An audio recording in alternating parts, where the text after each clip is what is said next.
Monsieur le Président. Mr. President, at the outset, I should like to congratulate you on your election to preside over the august General Assembly of the United Nations. We'd like to express to you Senegal's commitment. Rest assured that you can count on our solidarity and our support to help you make your term a successful one. Senegal would like to align itself with the statements delivered by Cameroon and Uganda, respectively on behalf of the Organization of Islamic Cooperation and the Non-Aligned Movement. I should like to welcome the fact that the General Assembly has repaired a historical injustice by allowing the State of Palestine to sit by our side. Furthermore, once again, I'd like to invite member states, which have not yet done so, to recognize Palestine and to assist Palestine's efforts geared towards becoming a fully fledged member state. My delegation bows down piously before the memory of thousands of Palestinians, hundreds of humanitarian workers, as well as dozens of reporters and journalists killed in Palestine as a result of the repeated and continuous attacks committed by the occupying power. Mr. President, is it really necessary to remind you all that the population in Gaza has for 11 months now been subjected to a truly collective punishment, resulting in the death of over 41,000 people, the majority of them women and children? In addition, disease, famine, and destruction have been sown. My delegation would like to express its serious disquiet, prompted by a recent report tabled by Ms. Francesca Albanese, UN Special Rapporteur on the Occupied Palestinian Territory, OPT. The report concludes that there are reasonable grounds to believe that the threshold indicating that the commission of the crime of genocide by Israel has been met. End of quote. This situation, which is affecting a people that only aspires to live freely and sovereignly on its land, must end. This is what our humanity calls for. It's what the law requires. Mr. President, last but not least, my delegation would like to commend the advisory opinion handed down by the ICJ on the 19th of July 2024 on the legal consequences arising from the policies and practices of Israel in the occupied Palestinian territory, including East Jerusalem, and the illegality of Israel's ongoing presence in the OPT. This opinion confirms what we all already know: the illegality of the occupation and the violation of the inalienable rights of the Palestinian people. Palestinians have the right to live in a state that is independent, contiguous, viable, and sovereign, with East Jerusalem as its capital. Mr. President, aside from the current situation in Gaza, which requires the cessation of hostilities and unstinting solidarity, in addition to that, the international community is still grappling with that persistent question: when and how can we do justice to the Palestinian people? This draft resolution is an opportunity for all of our states to take one more step in that direction. This is why, in paragraph G of its opinion, the ICJ recommends for the United Nations, specifically the General Assembly and the Security Council, and here I quote, to consider the precise modalities and the further action required to bring to an end as rapidly as possible Israel's unlawful presence in the OPT. End of quote. This is why Senegal co-sponsored this draft resolution. This is why we hope that it will be adopted by a broad majority. Mr. President, by way of conclusion, my delegation would like to reiterate its call for an immediate and lasting ceasefire, for full, safe, and unfettered humanitarian access in the Gaza Strip, as well as for the implementation of relevant Security Council resolutions, as well as the provisional measures ordered by the ICJ. It is through these collective efforts that we'll be able to put an end to the humanitarian catastrophe unfolding in Gaza. In the name of international solidarity, we must all draw deep on our humanity to revive the hope of a lasting peace between Israel and Palestine. This is the best guarantee of security for us all. Thank you. I thank the distinguished representative of Senegal. I now give the floor to the distinguished representative of Timor-Leste.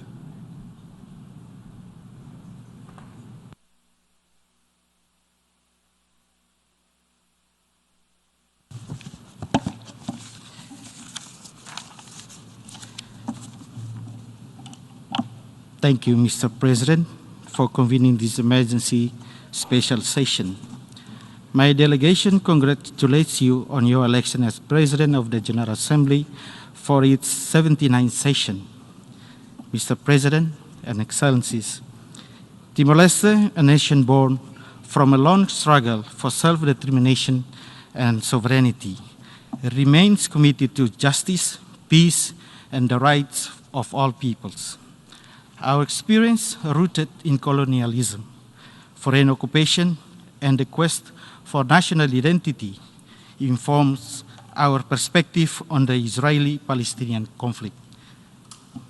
This statement must be understood in the context of Palestine's right to statehood. My delegation respects the right to self-defense of all member states of the United Nations, including Israel. As a nation that faces similar challenges, we firmly advocate for the protections of human rights and for peaceful resolutions to international disputes. Our position on this matter is grounded in the core principle of sovereignty, equality, and international law. Understanding the historical context, we recognize the Palestinian people's decade-long endurance of occupation, displacement, and fundamental rights violations. Our commitment to self-determination compels us to stand in solidarity with the Palestinian people and their legitimate aspiration for an independent state. International law, particularly UN resolutions, support Palestinian rights and condemns illegal settlements and actions in the occupied territories. Timor-Leste believes these settlements alter the demographic balance and undermine the two-state solution. Actions in Jerusalem, especially those altering the status quo of holy sites, incite tensions and highlight the precariousness of human rights under occupation. As a UN member, Timor-Leste urges collective action to ensure that the voices of oppressed communities are heard. The Palestinian plight should evoke not only sympathy, but also concrete international responses that uphold justice and human dignity. We maintain that dialogue and diplomacy must precede violence and unilateral actions. Our government affirms international solidarity with oppressed people, drawing parallels between our struggle for independence and the Palestinian quest for statehood. We advocate for Palestine recognition as a sovereign state, which is essential for asserting Palestinian rights and fostering meaningful discussion. Supporting the United Nations General Assembly Resolution 67/19, which recognizes Palestine as a non-member observer state, underscores our acknowledgement of Palestinian sovereignty and self-determination. Timor-Leste emphasizes the protection of civilian population in conflict zones. Palestinian suffering due to military action and Gaza's humanitarian blockade warrants urgent attention. We stand firm against violence and call for accountability for war crimes. Timor-Leste's national position is clear. We seek justice and peace based on international law, human rights, and self-determination. Our support for the Palestinian cause is unwavering, motivated by our shared history and commitment to a just world. Guided by these values, we'll be voting in favor of the draft resolution to be presented today. Our vote represents a call for renewed dialogue and diplomacy. We believe that peaceful coexistence between Israelis and Palestinians is not only possible, but imperative. By supporting the resolution, we advocate for a future where both people can live with dignity, security, and mutual respect. The vote in favor of the draft resolution embodies our dedication to the principle of justice and human rights. It reflects our historical struggle and our unwavering hope for a world where all nations and people can exercise their rights freely. We stand with those who seek peace, and it is our responsibility to contribute to a just resolution for the Palestinian people, reaffirming our commitment to a fair and equitable global community. I thank you. I thank the distinguished representative of Timor-Leste. I now give the floor to the distinguished representative of Djibouti.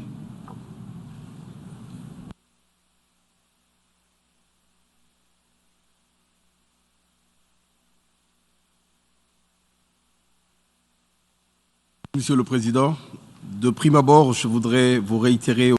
President, on behalf of the Republic of Djibouti, I would like to extend our heartfelt gratitude to you and our congratulations as you were elected to preside over the 79th session.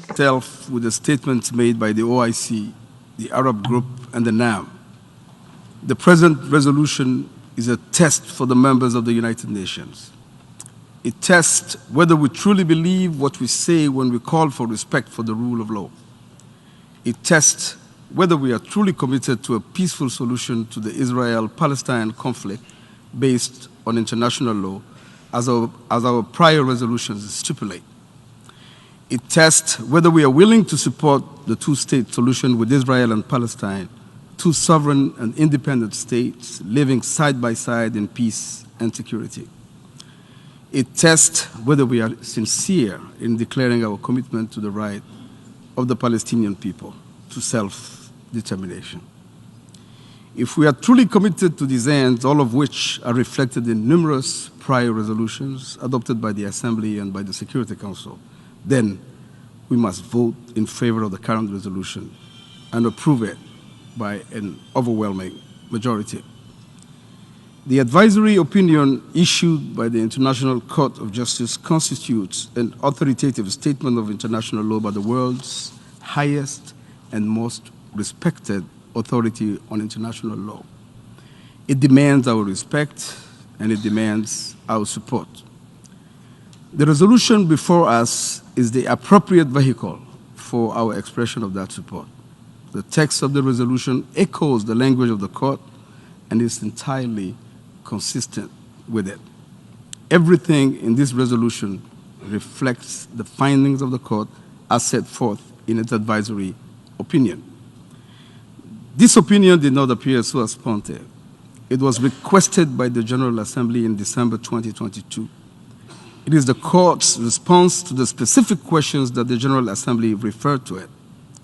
After considering the written and oral submissions of more than 50 states and international organizations, and reviewing the voluminous evidence submitted by the Secretary General and the participating states, the court has given us its answers to our questions, which now constitute authoritative rulings on international law.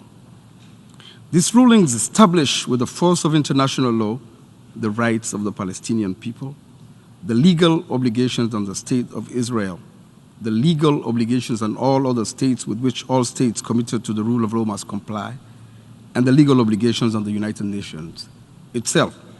Having asked the court for its opinion and having received it, it falls to all member states to respect it and comply the obligations that are now incumbent upon us.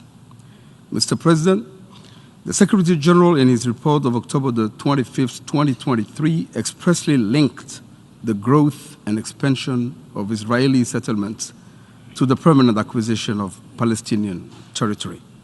The facts are indisputable. Under the umbrella of its prolonged military occupation, Israel has been steadily annexing the occupied Palestinian territory, and it continues to do so. Its declared objective is the permanent acquisition of this territory and the exercise of sovereignty over it in defiance of the prohibition on the acquisition of territory by force, a peremptory norm of international law. In the words of the African Union, the prolonged Israeli occupation of the Palestinian territories is in itself unlawful. It qualifies as an internationally wrongful act of a continuing character. The policies and practices associated with it amount to de facto and de jure annexation of the Palestinian territories, which violates the prohibition on the acquisition of territory by force. This is why the court's opinion is so critical and so urgent. It very clearly establishes that the two-state solution that is so vital to the needs of both peoples requires that the main obstacle to that solution, the interminable Israeli occupation of Palestine, be brought to an end. That is why the court has ruled in the clearest possible terms that international law demands that this illegal occupation be terminated as rapidly as possible. The modalities, as the court stated in equally clear terms, are for the General Assembly as well as for the Security Council to implement. The present resolution is the vehicle for implementing the court's ruling. It is, as I said earlier, a test of our commitment to the rule of law.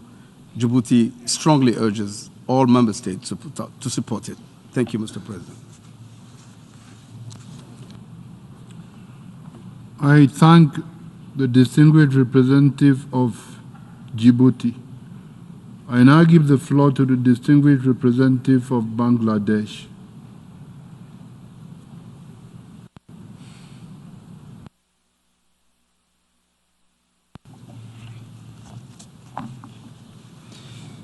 Mr. President, I thank you for convening this resume emergency special session of the General Assembly in the context of the ongoing genocidal war perpetrated against the helpless civilian populations in Gaza and the historic advisory opinion of the International Court of Justice on 19th July 2024 issued upon the request of this August General Assembly and declaring the Israeli occupation in the occupied Palestinian territories illegal.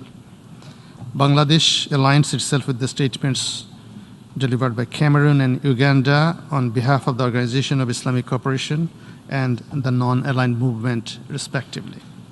Mr. President, the ongoing atrocities in Gaza against unarmed civilians Palestinians have already caused more than 41,000 deaths, including of more than 14,000 children and more than 11,000 women. And this is an undercount, as most of the missing 10,000 plus Palestinians are believed to be buried under the rubble. More than 100,000 people have been injured, with 1.9 million people displaced, living under inhuman conditions. Unfortunately, despite resolutions passed in the UN Security Council and UN General Assembly, this massacre of a besieged civilian population continues unabated before the naked eyes of the whole world. An immediate ceasefire, as stipulated in the Security Council Resolution 2728 of 25th March 2024, remains elusive till date. We have also witnessed hundreds of deaths in the occupied West Bank since October 7. These are not only grave violations of human rights, but also gross violations of all international humanitarian laws, including those on the protection of civilians. These ongoing indiscriminate killings of civilians cannot be acceptable by any standard. The international community must act and must bring an end to such grave crimes against humanity. The perpetrators need to be accountable, need to be held accountable. We welcome the historic verdict of the ICJ on 19 July 2024 and call upon Israel to fully abide by this. The illegal occupation of the Palestinian lands must end within a specific time frame. The UN Security Council should immediately recommend full membership of the State of Palestine to the United Nations. As an immediate first step to implement the historic advisory opinion of the ICJ, we demand that Israel must stop its military operations in Gaza and in West Bank and withdraw its troops from Gaza and agree to an unconditional permanent ceasefire. Israel must also stop building new illegal settlements and must dismantle all existing settlements and evacuate all from the Palestinian lands. The United Nations and its member states must undertake all measures to establish Palestinian sovereignty in all Palestinian lands as per pre-1967 borders. We must press Israel to end its apartheid-like illegal colonial occupation of the Palestinian territories. Israel must be compelled to provide reparations to the Palestinian civilians victims as part of its compliance to the ICJ directives.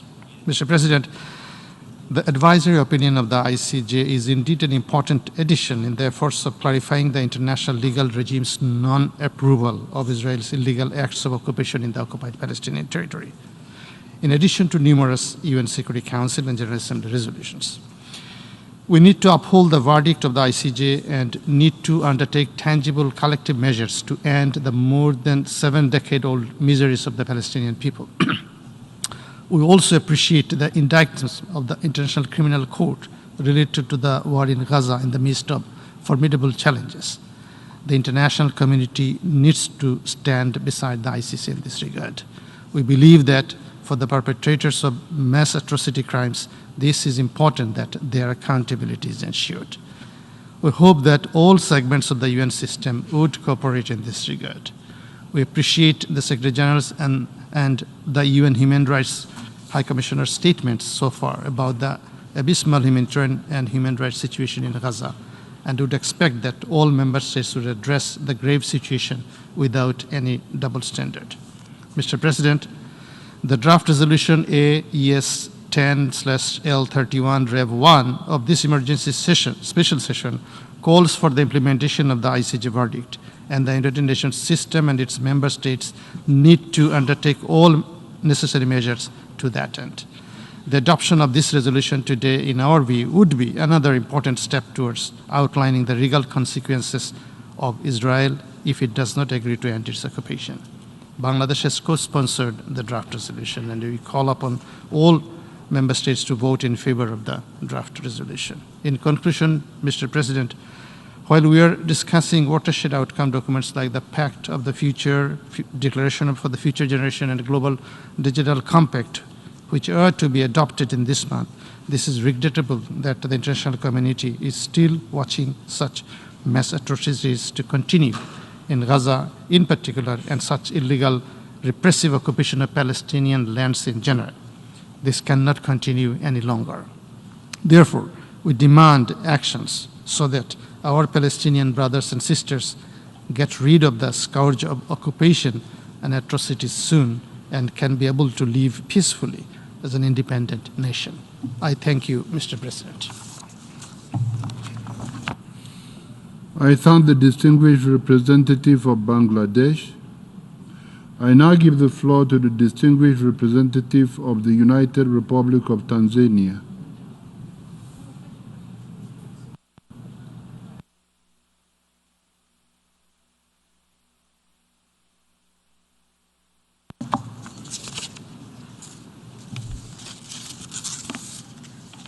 Mr. President, the United Republic of Tanzania wish to congratulate you and the Vice President for your well-deserved election as the President of 79th session of the General Assembly, and wish to assure you my delegation full support and cooperation as you discharge your noble duties.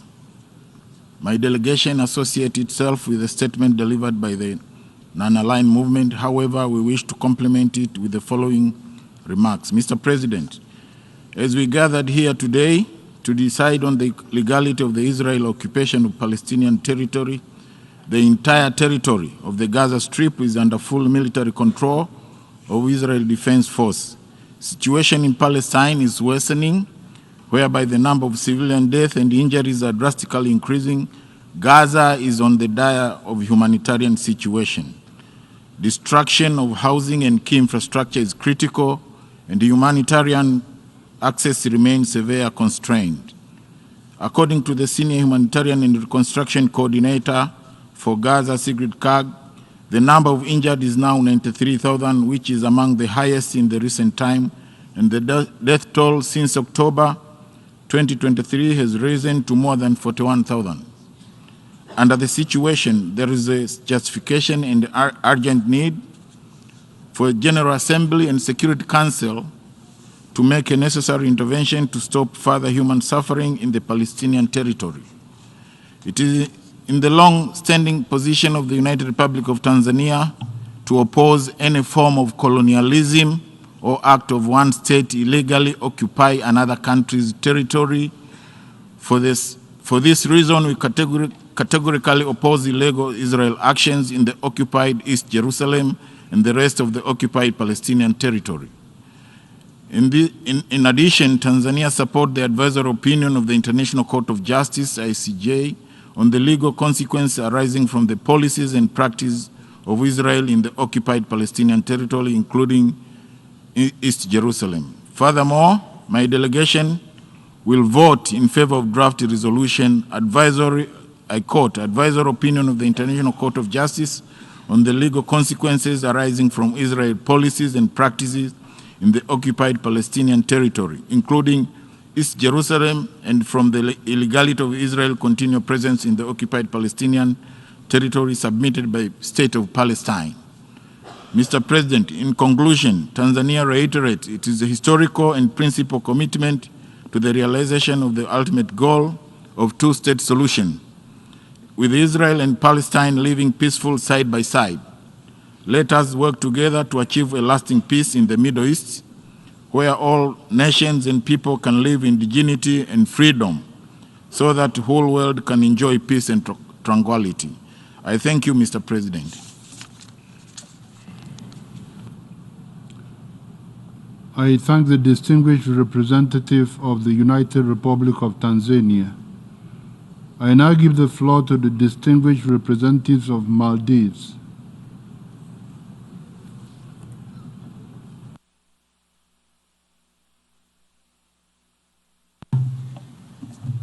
I thank you, Mr. President.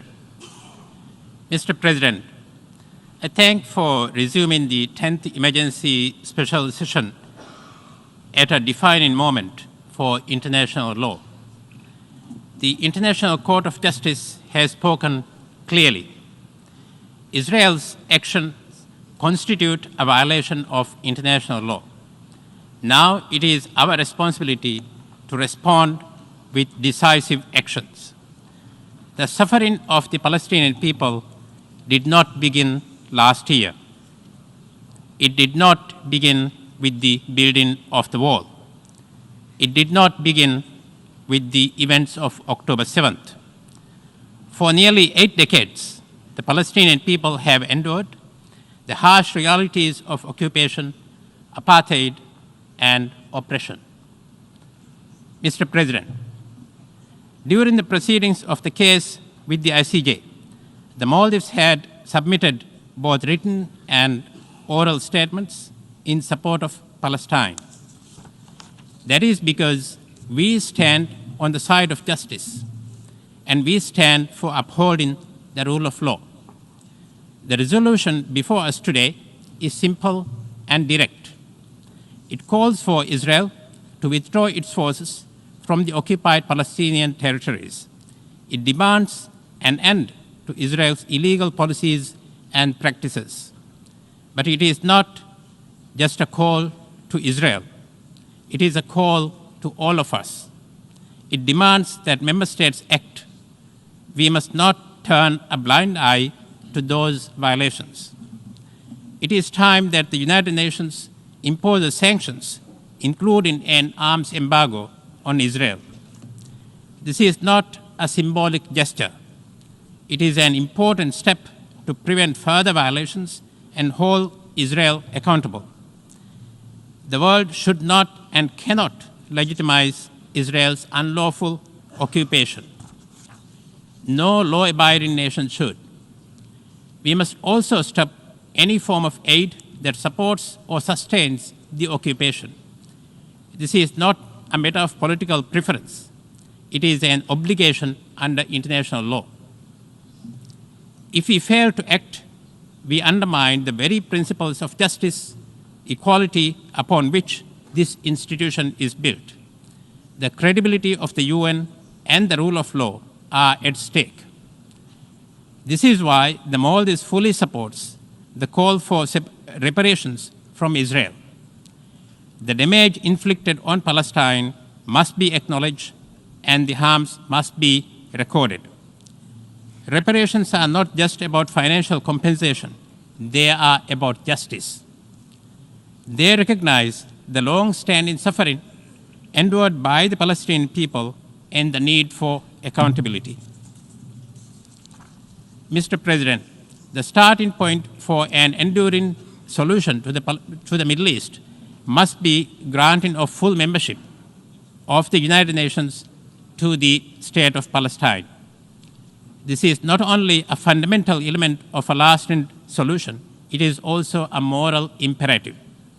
Israel must recognize and respect the sovereignty and independence of Palestine on the lands that Israel has occupied since 1967, with East Jerusalem as Palestine's capital. Israel must allow the safe return and resettlement of hundreds of thousands of Palestinians who were forcibly driven out of their homes. This is not a matter of legality, it's a matter of humanity too. The right to return is essential to achieving justice and lasting peace in the region. We also call on the International Criminal Court to act swiftly. The ICC must issue the arrest warrants issued on Israeli officials requested by the prosecutor in May this year. Israel's actions, including genocide, war crimes, and crimes against humanity, must not go unpunished. ICC must ensure that impunity does not prevail and justice is served. We call on all member states to take their obligations seriously. We must refuse any form of military, financial, or material support that enables Israel's illegal actions. This is not time for evasion or delay. This is the time to draw strength from our collective humanity to honor our legal and moral obligations. The Maldives remains steadfast in its commitment to justice for Palestine. What needs to be done is here before us in this resolution. To realize it, we must resolve to act collectively with humanity in front and center to safeguard the future of the Palestine and Palestinian people. I thank you.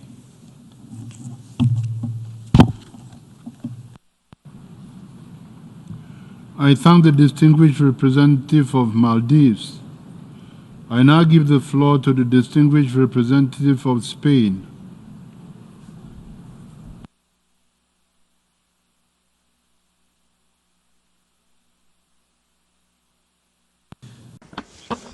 Mr. President, the situation in Gaza is a human and humanitarian drama that continues almost a year after the terrible terrorist attacks that Hamas perpetrated against Israel on the 7th of October of last year that we've condemned repeatedly.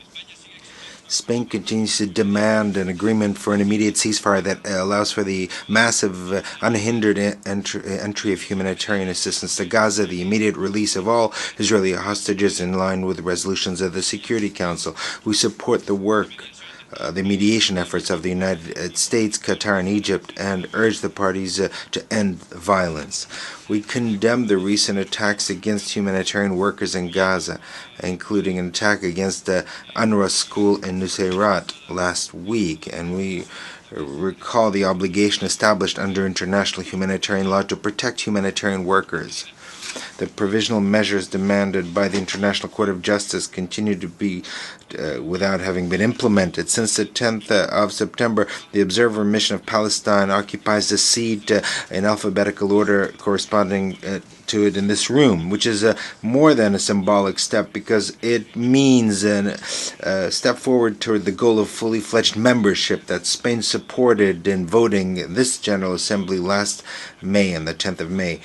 And that was then followed at the national level by the recognition by Spain of the state of Palestine on the 28th of May. Mr. President, the International Court of Justice issued an advisory opinion on the 19th of July on the legal consequences of the occupation of Palestine and clearly established that the occupation of Palestinian territory is illegal and must end as soon as possible. It also established the obligation by Israel to cease all settlement activity and evacuate settlers from Palestine territory, providing full reparations of damage caused. Also, it established the obligation of all states not to recognize the current situation or facilitate occupation. The court determines that the Security Council, and in particular this General Assembly, must take the necessary actions to end occupation as soon as possible. With this in mind, Spain supports and co-sponsors the draft resolution on the advisory opinion of the International Court of Justice that was presented before this General Assembly and welcomes the readiness of the Permanent Mission of Palestine to introduce suggestions and comments to the draft. This resolution is a milestone in the implementation of the two-state solution, the only way towards peace, and it must be reflected in the actions of all organs of the United Nations and the members of the international community.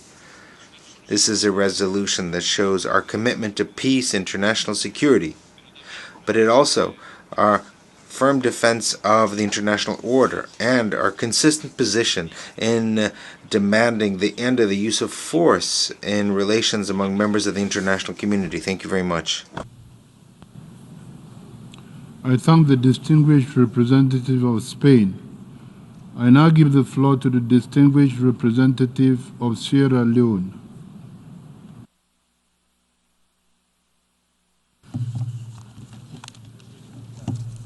Mr. President, Sierra Leone aligns this statement with the statement delivered by the representatives of Cameroon on behalf of the Organization of Islamic Cooperation and Uganda on behalf of the non-aligned movement.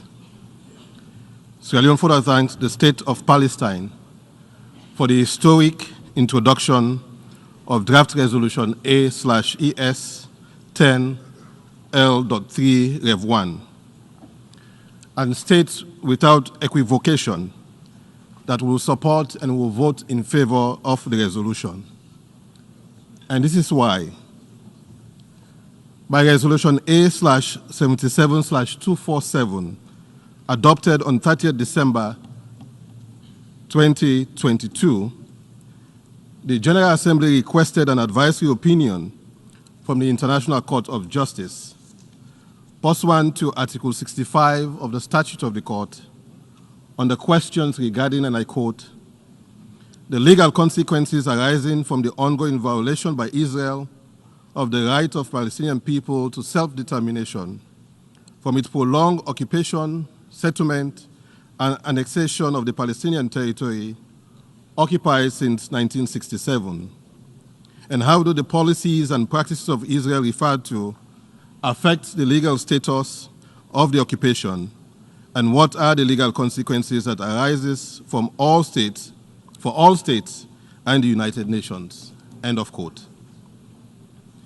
The ICJ, the principal judicial organ of the United Nations, the World's Court, on 19th July 2024, duly obliged by responding to the questions posed by the General Assembly through its advisory opinion, with its clear and unambiguous opinion that inter alia, and I quote, that the state of Israel's continued presence in the occupied Palestinian territory is unlawful.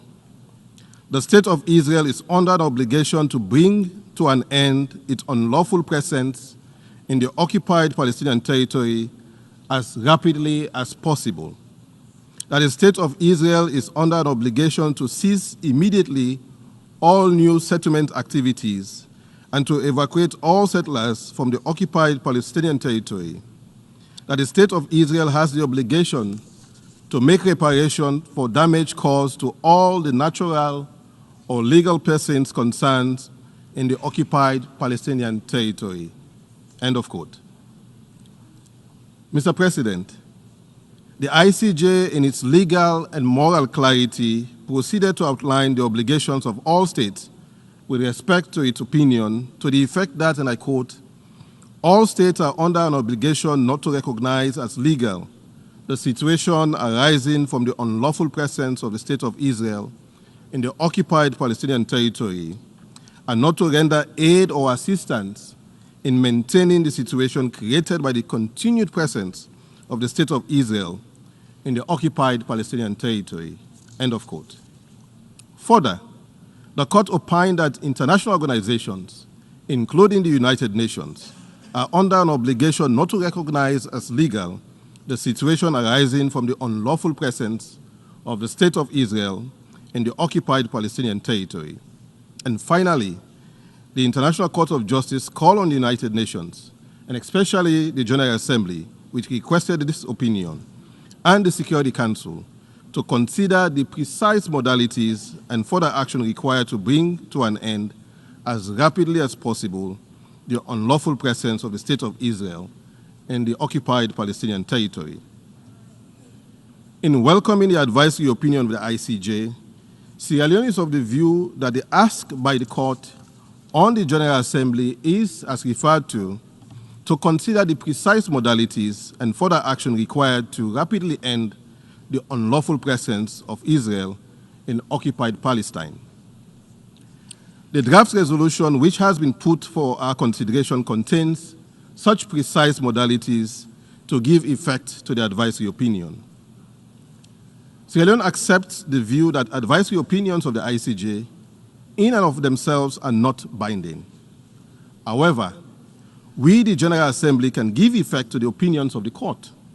Further, in addition to their great legal weight and moral authority, ICJ advisory opinions can clarify international law and crystallize customary international law. The 19th July 2024 advisory opinion of the court performs this important function, particularly with respect to the State of Palestine's right to self-determination, a jus cogens norm. The critical modalities contained in the draft resolution also follow the important customary international law principles as laid out in the International Law Commission's article on the responsibility of states for international wrongful act, in that a state held responsible for an international wrongful act is required to stop the unlawful conduct and make reparations for the injury. This is the function the modalities in the draft resolution will play, hence our unequivocal support. Mr. President, at this stage of intense violence in the Gaza Strip and the West Bank for over 11 months, Sierra Leone also considers this action by the General Assembly a significant step towards the realization of achieving the political horizon of the two states, as highlighted in many resolutions on this question adopted by this Assembly and the Security Council. The ICJ in the advisory opinion stressed, and I quote, the urgent necessity for the United Nations to redouble its efforts to bring the Israel-Palestine conflict, which continues to pose a threat to international peace and security, to a speedy conclusion, thereby establishing a just and lasting peace in the region, end of quote. Accordingly, Sierra Leone affirms its support for the two-state solution based on the General Assembly and Security Council resolutions adopted on the question of Palestine, beginning with Resolution 1812, which recommends an independent Jewish state and an independent Arab state in line with Article 4.1 of the United Nations Charter. And I thank you. I thank the distinguished representative of Sierra Leone. I now give the floor to the distinguished representatives of Bahrain.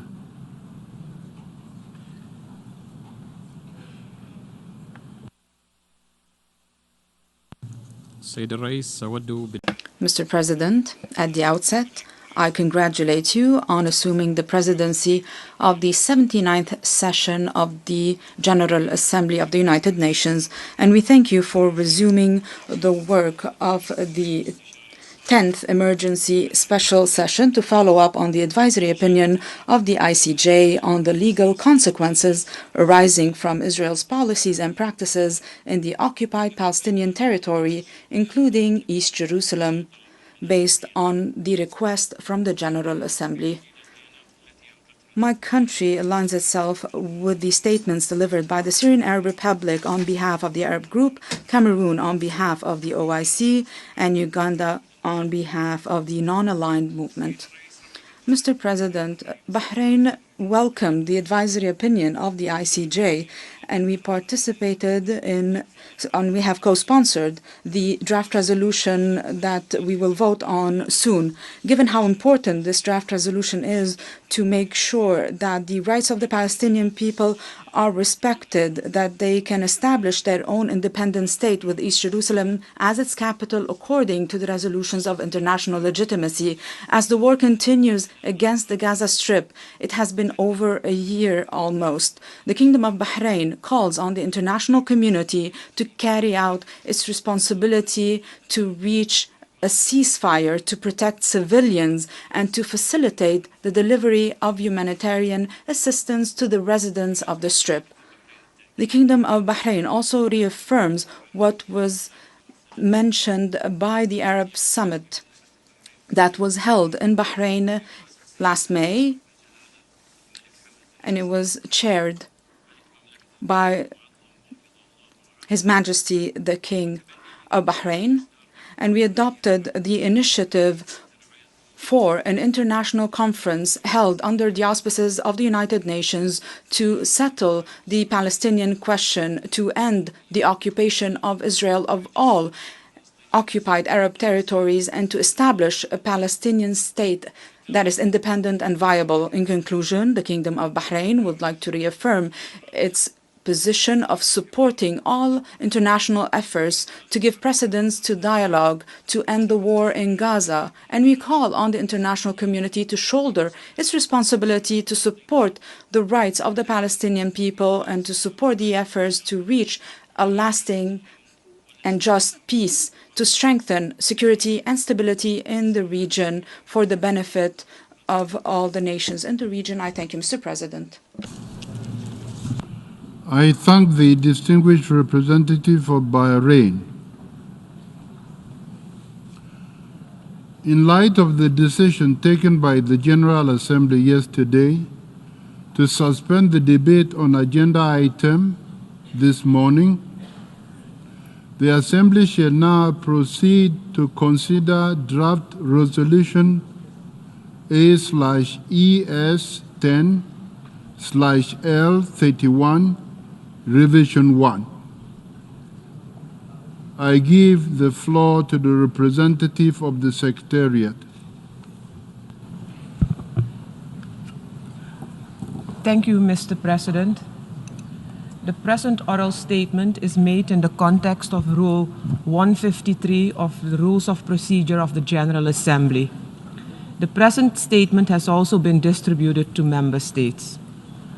Under the terms of operative paragraph 13 of the draft resolution, the General Assembly would decide to convene during the 79th session of the General Assembly an international conference under the auspices of the Assembly for the implementation of the United Nations resolutions pertaining to the question of Palestine and a two-state solution for the achievement of a just, lasting, and comprehensive peace in the Middle East. With regards to operative paragraph 13 of the draft resolution, in the absence of modalities for the international conference, it is not possible at the present time to estimate the potential costs implications of the requirements of the conference. When the format, scope, and modalities of the conference are determined, the Secretary General would assess the budgetary implications and advise the General Assembly in accordance with Rule 153 of the Rules of Procedures of the General Assembly. Furthermore, once modalities are known, in accordance with established practice, availability of conference services and the date of the conference would be determined in consultation with the Department for General Assembly and Conference Management. In this regard, reference is made to operative paragraph 11 of General Assembly Resolution 69/250 and subsequent resolutions, the most recent of which is Resolution 78/245 of 22 December 2023, in which the Assembly invited member states to include in new legislative mandates adequate information on the modalities for the organization of conferences or meetings. I thank you, Mr. President.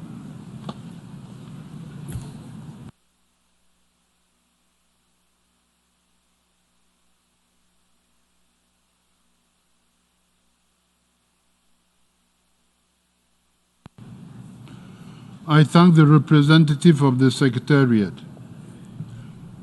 For your information, the draft resolutions have closed for e-sponsorship. I now give the floor to the representative of the Secretariat. Thank you, Mr. President. I should like to announce that since the submission of the draft resolution, and in addition to the delegations listed on the L document, the following countries have also become co-sponsors of A/ES10/L31 Revision 1. Afghanistan, Belize, Brazil, Brunei Darussalam, Chad, Comoros, Cuba, Gambia, Guinea, Honduras, Indonesia, Ireland, Lebanon, Maldives, Niger, Norway, St. Lucia, Slovenia, Somalia, Spain, and the United Arab Emirates. If any other countries wish to co-sponsor E/ES10/L31 Revision 1, please signify by pressing the microphone button now. St. Kitts and Nevis, Zimbabwe,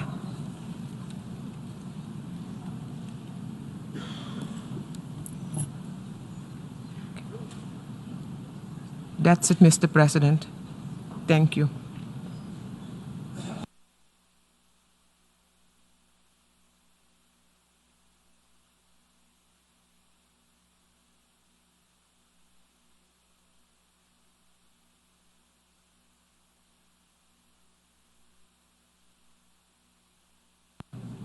I thank the representative of the Secretariat.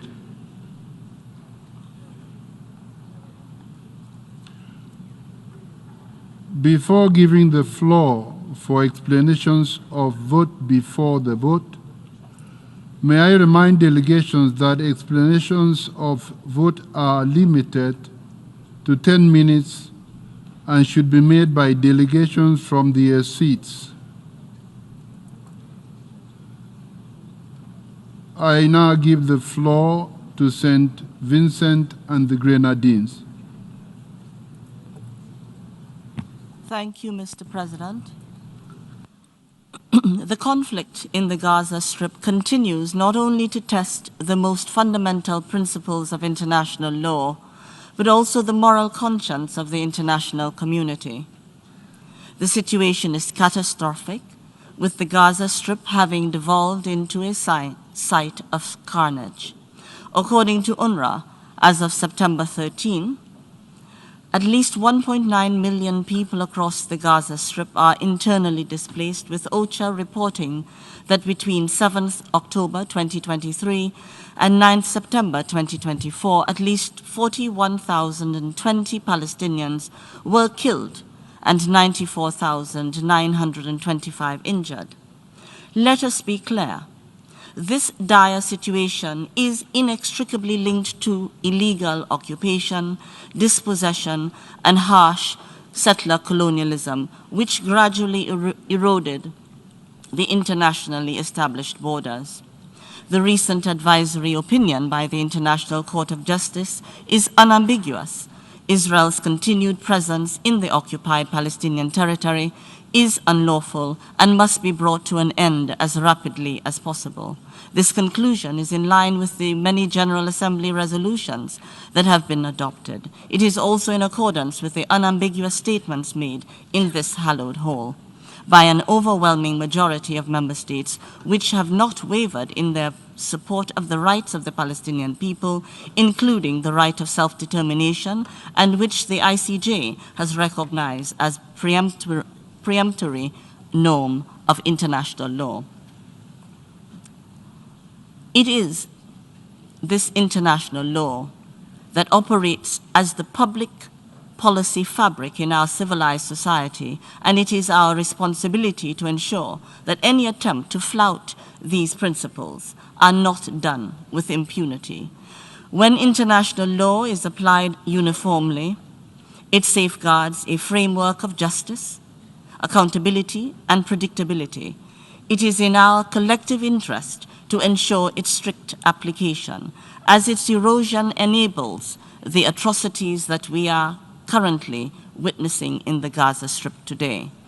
Mr. President, St. Vincent and the Grenadines will vote in favor of the resolution being considered today, not just because it is morally right so to do, but human dignity and justice demand that we honor the fundamental principles that guide this institution. Both Israel and Palestine can exist peacefully alongside each other within secure and recognized boundaries, free from threats or acts of force, and Resolution 242 remains the enabler of this achievement.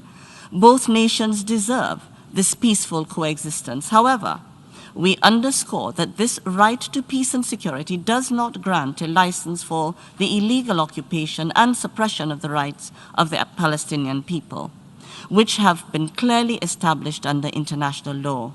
Additionally, and recalling the pronouncement of the ICJ in its advisory opinion, occupation cannot transfer or confer sovereignty to the occupying power. Excellencies, the stains of the ongoing war are being etched into the narrative of our history, imprinted deeply into the palms of our hands, and the emphasis on nationalistic pursuits and politics to the detriment of lives and livelihoods are reprehensible, and a solution will not and cannot be found in hostilities.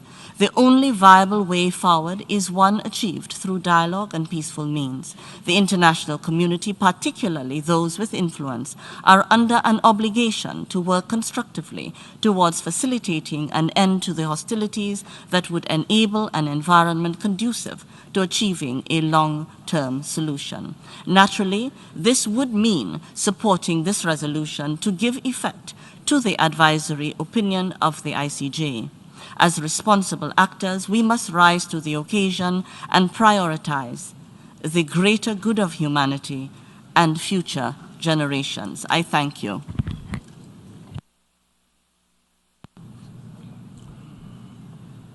I thank St. Vincent and the Grenadines. I now give the floor to Papua New Guinea. Mr. President, Excellencies and distinguished fellow delegates, this being the first occasion for my delegation to address you, Mr. President, in your new capacity as the President of the General Assembly, may I take this occasion to congratulate you and the distinguished delegation of Cameroon for your important mandate and to also wish you all the best. Mr. President, Papua New Guinea notes with great interest and concern the draft resolution before this Assembly subsequent to the ICJ advisory opinion issued on 19 July 2024. Let me firstly place on record that Papua New Guinea, as a member of the non-aligned movement, regrettably disassociates itself from the non-aligned movement co-sponsorship of the draft resolution before us today, and also the accompanying statement delivered yesterday by the distinguished delegation of Uganda as chair of the Coordinating Bureau of the Non-Aligned Movement. We do so because elements contained therein, the draft resolution and the NAM statement, are inconsistent with our national position on the issues addressed. Mr. President, like many other countries, Papua New Guinea continues to be concerned with the serious evolving humanitarian, peace and security, and other challenges in Palestine and Israel, which continue to impact adversely the lives and livelihoods of both Israelis and Palestinians alike, and also its wider implications for the Middle East region and beyond. It is nearly a year since the terrible, deplorable, tragic Hamas-led terrorist attack on Israel and the taking of hostages. Those remaining hostages in captivity must be returned immediately to Israel without further preconditions. We condemn in the strongest terms those Israeli hostages murdered recently. Those responsible for the murders must be held accountable. It is also unacceptable that a disproportionate number of Palestinians continue to be killed, maimed, and left destitute. This conflict must be ended for the sake of both Israelis and Palestinians. We pay tribute to those parties, including Egypt, United States, and Qatar, seeking pathways to ending this tragic conflict. Likewise, the brave humanitarian frontline workers serving affected peoples and communities in the conflict areas, including those that have fallen in their line of duty, including from the UN, deserve our commendation and support. Mr. President, the draft resolution before this Assembly demands that Israel make unilateral concessions without any reciprocal steps from the other parties involved. Such unbalanced demands, in our considered view, will not only perpetuate the conflict, but may also reinforce views that the ICJ advisory opinion proceedings may have been biased given the court's sole focus on the actions of Israel and not the policies and practices of all actors involved in the conflict. Ultimately, the Israeli-Palestinian conflict can only be resolved around the negotiating table through peaceful dialogue, not in the courtroom or in other fora. We therefore call on both parties to return to the negotiating table, including through a two-state solution process, to finding a mutually amicable and lasting political settlement that provides for both Israel and Palestine to live side by side in peace and security. Mr. President, we also recognize the seriousness of the various calls being made in this draft resolution. Considering the importance of those issues, it is regrettable that for small developing countries like my own, we have yet to comprehensively consider the ICJ advisory opinion on the legal consequences arising from the policies and practices of Israel in occupied Palestinian territory, including East Jerusalem. This is given the fact that the ICJ advisory opinion was only delivered less than 2 months ago. The importance of adequate timing for proper consideration of the issues related to the ICJ advisory opinion at the national level cannot be overstated, Mr. President. Mr. President, another most important point related to the ICJ advisory opinion that needs to be carefully considered is the level of dissenting and separate opinions from the court judges and what this signifies. Some of them are profound and most troubling, to say the least. This raises the specter of the credibility of the advisory opinion. While we recognize that the ICJ should be treated with the utmost respect, including for its advisory opinions. However, the manner and the character of the process leading to the advisory opinion calls into question the legitimacy of the advisory opinion itself. Mr. President, it is for these reasons that Papua New Guinea today will vote against the 10th Emergency Special Session resolution now before the General Assembly, and I thank you. I thank Papua New Guinea. I give the floor to Marshall Islands. Thank you, Mr. President. And before I begin, Mr. President, I want to take this opportunity to congratulate you on your election as the President for this Assembly. Mr. President, the government of the Republic of the Marshall Islands hereby announced his decision to vote in favor of the upcoming United Nations resolution regarding the situation in Palestine.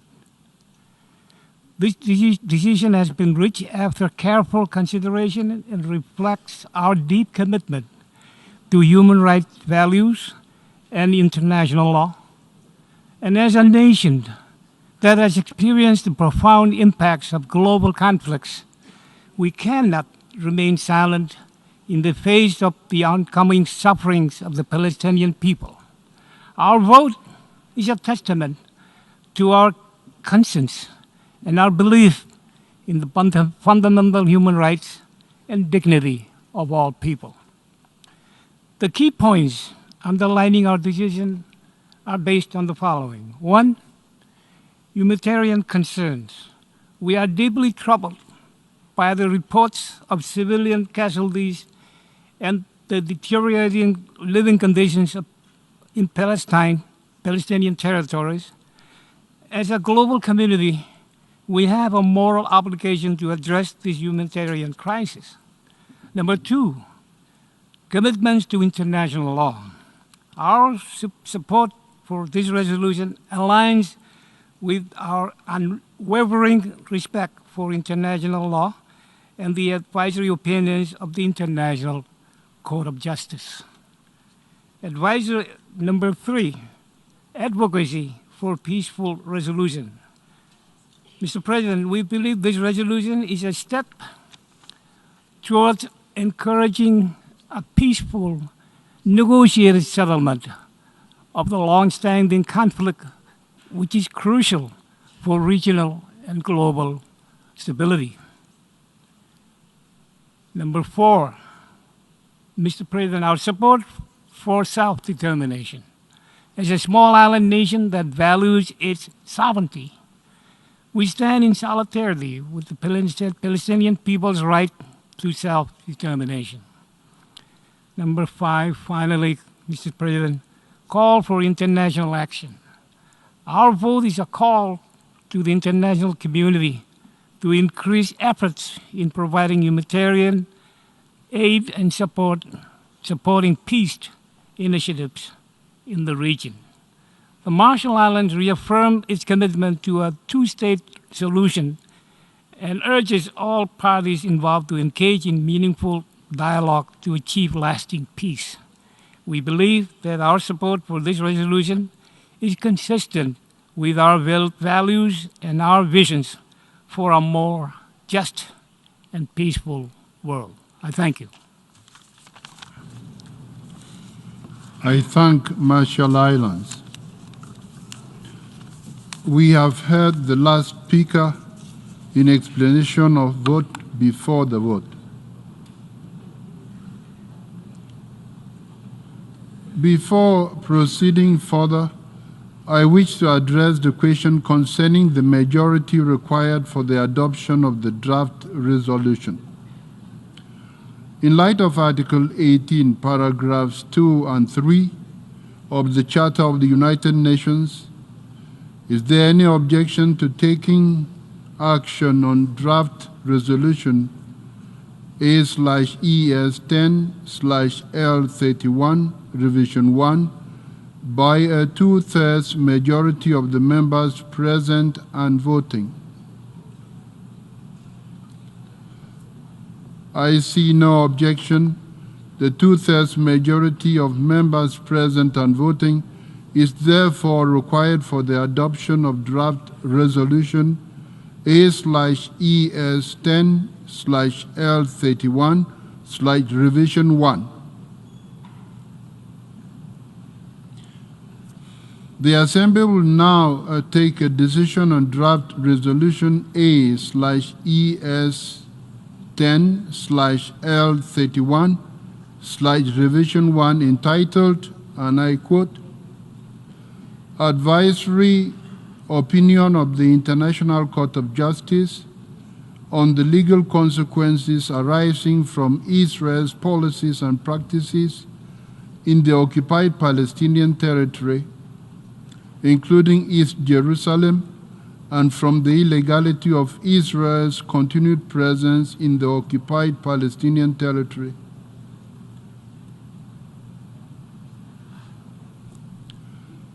A recorded vote has been requested. We shall now begin the voting process.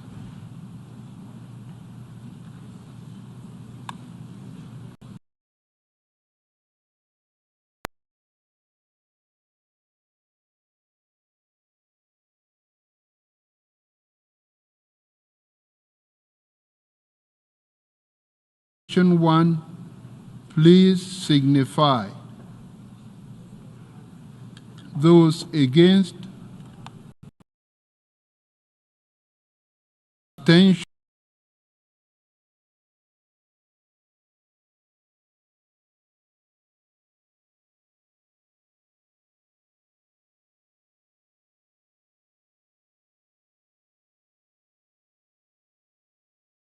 In the occupied Palestinian territory, including East Jerusalem, and from the illegality of Israel's continuous presence in the occupied Palestinian territory. Will all delegations confirm that their votes are accurately reflected on the screen? The voting has been completed, and please lock the machine.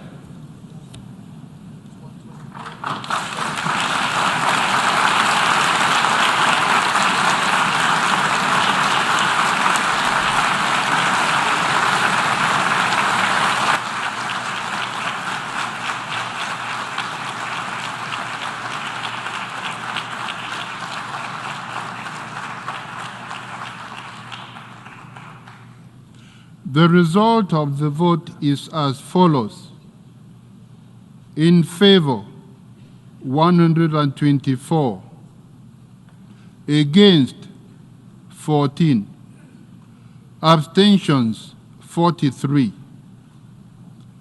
Draft resolution A/ES10/L31/revision 1 is adopted.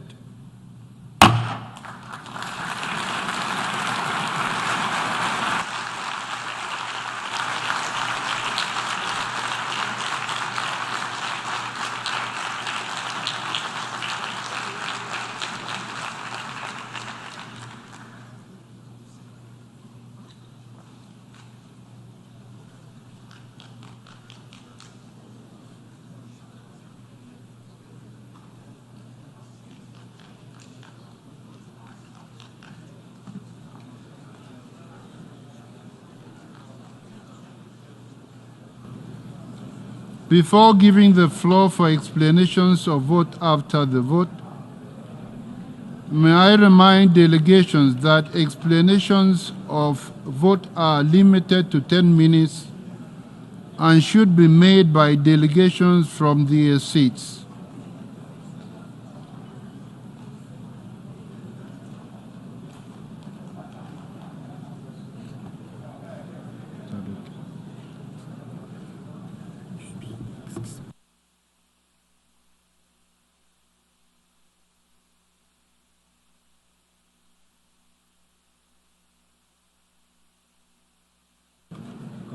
They're all gathering there to congratulate. Order, please. Order, please.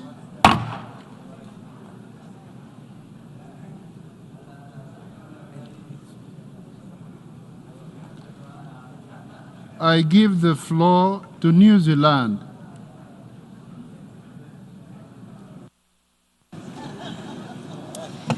Mr. President, New Zealand supported this resolution after careful consideration.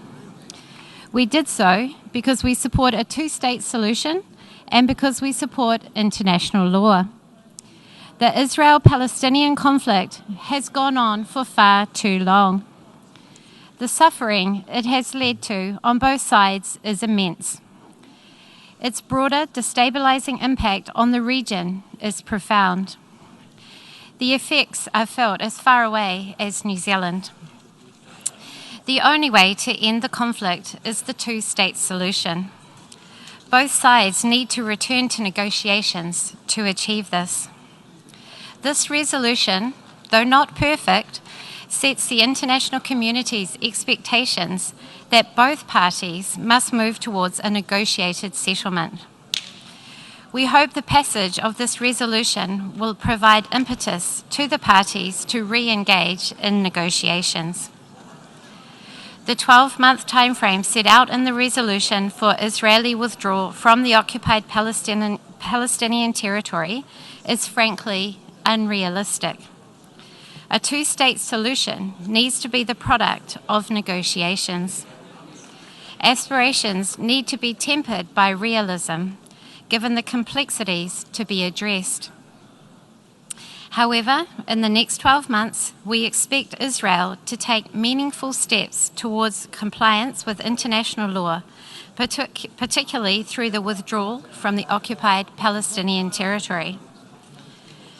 We would also expect the Palestinian Authority to take meaningful steps to assume political and security control of the occupied territory. We are strong supporters of the International Court of Justice. The ICJ's advisory opinion aligns with New Zealand's long-standing view that Israel's conduct in the occupied Palestinian territory is unlawful. However, we are disappointed that, in some cases, the resolution goes beyond what was envisaged in the advisory opinion. Although the resolution does not impose obligations on New Zealand beyond any already existing under international law, New Zealand stands ready to implement any measures adopted by the UN Security Council. New Zealand will continue to impose travel bans against extremist settlers and others involved in violations of international humanitarian law as we deem appropriate. Thank you, Mr. President. I thank New Zealand. I give the floor to Singapore.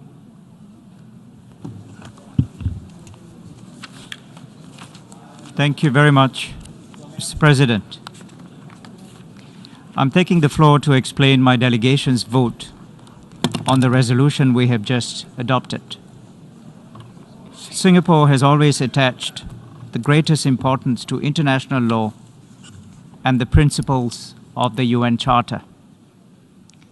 We voted in favor of this resolution after careful and thorough consideration due to our respect for the International Court of Justice, which is the principal judicial organ of the United Nations, as well as for international law more broadly. Nevertheless, we wish to place on record our serious reservations, as we did when General Assembly Resolution 77/247 was adopted in November 2022 about the use of the court's advisory jurisdiction to bypass the need for states' consent in submitting what are essentially political disputes between two parties for adjudication.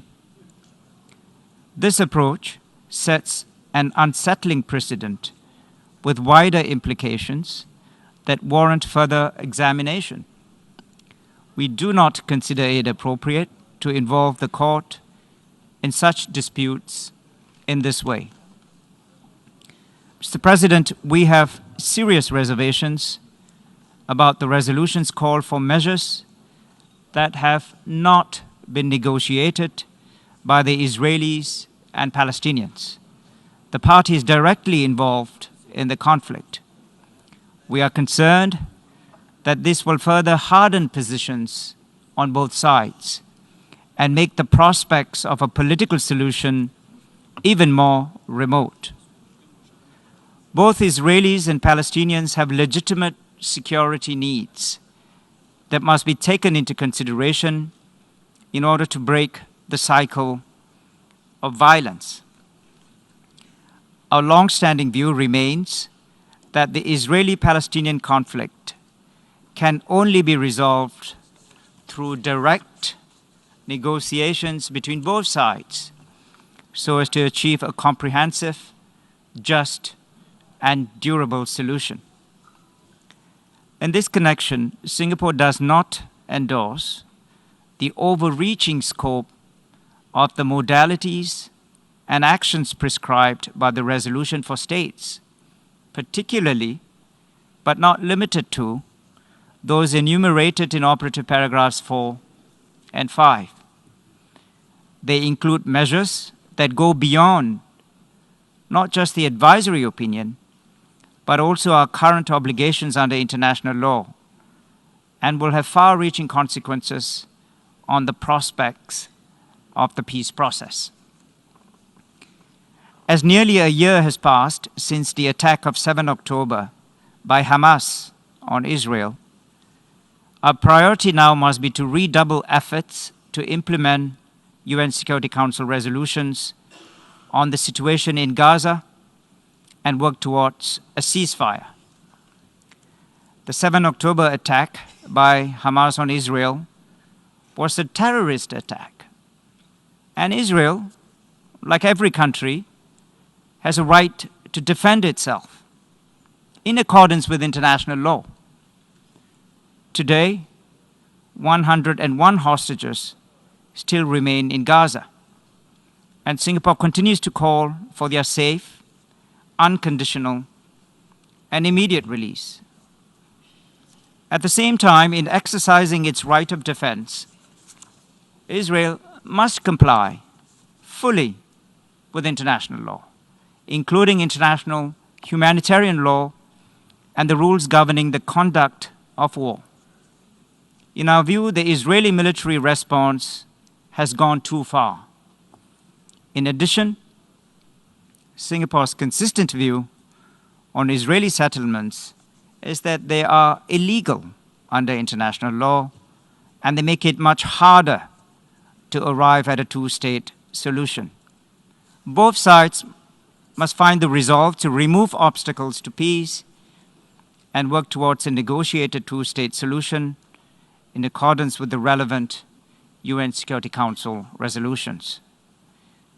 And returning to this resolution that we have just adopted today, however well-intentioned we are in seeking clarity on the legal position, we need to exercise the utmost care in the appropriateness of involving the court in disputes like this, where the ultimate objective of an enduring solution depends on the disputing parties being able to achieve a negotiated solution.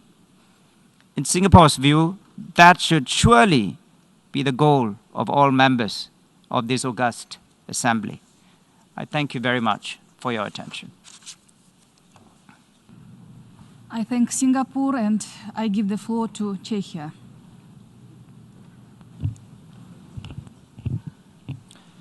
Well, Madam President, Excellencies, allow me to begin by reiterating Czechia's unwavering support for the people of the West Bank and Gaza in their pursuit of political aspirations for their own future statehood.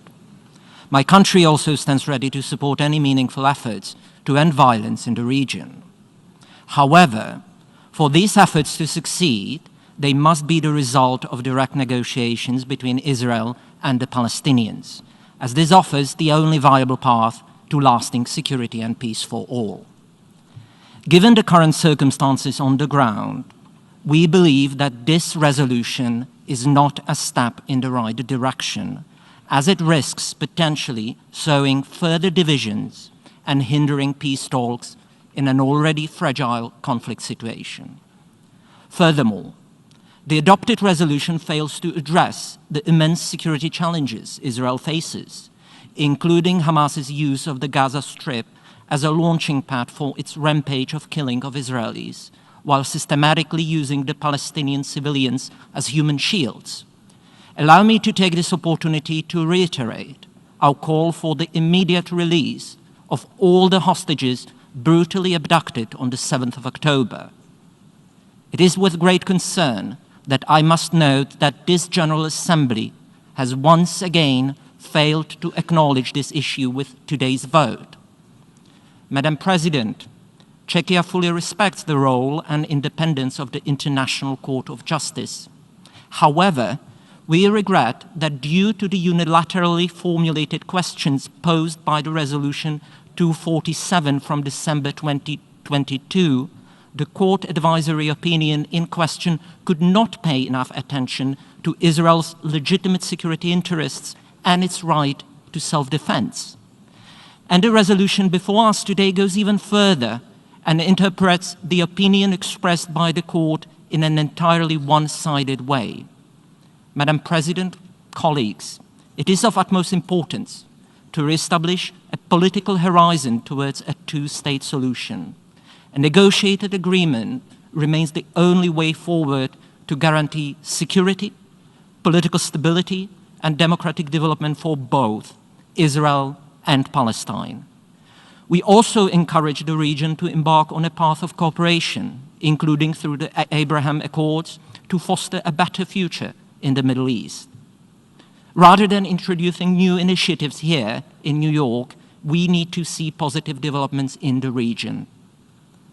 Madam President, it is precisely for these reasons that Czechia was not in a position to support the draft resolution and voted against it.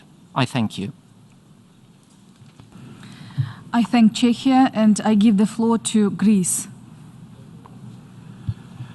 Madam President, today's vote takes place in the midst of a crisis in the Middle East, which has long transcended the regional level and has unfortunately taken on global dimensions.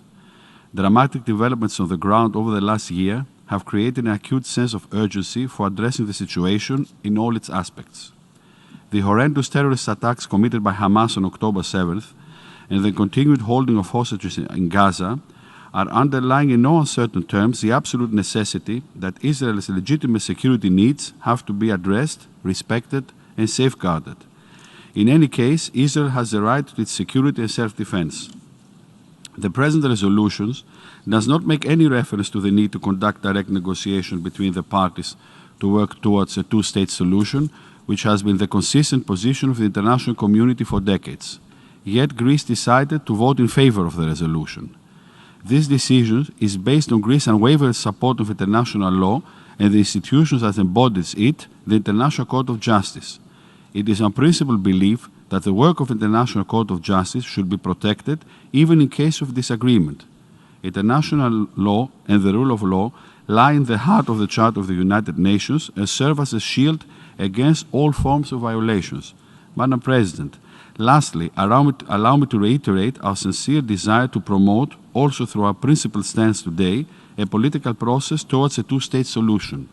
Greece, as a country in the region, stands ready to assist any peace effort conducive to the promotion of the much-needed stability and prosperity in the region. I thank you. I thank Greece, and next speaker is United Kingdom. Thank you, President. The United Kingdom has abstained on today's resolution. The United Kingdom has done so not because we do not support the central findings of the ICJ's advisory opinion, but rather because the resolution does not provide sufficient clarity to effectively advance our shared aim of a peace premised on a negotiated two-state solution, a safe and secure Israel alongside a safe and secure Palestinian state. As a state committed to the international rule of law, we respect the court and call for states to unite around renewed efforts towards a negotiated settlement in accordance with international law and the relevant resolutions of the Security Council. We stand ready to work with other member states on future resolutions before the General Assembly and in the Security Council, seeking to fashion a broad consensus on the way forward, with re-energized determination to accelerate the path to peace.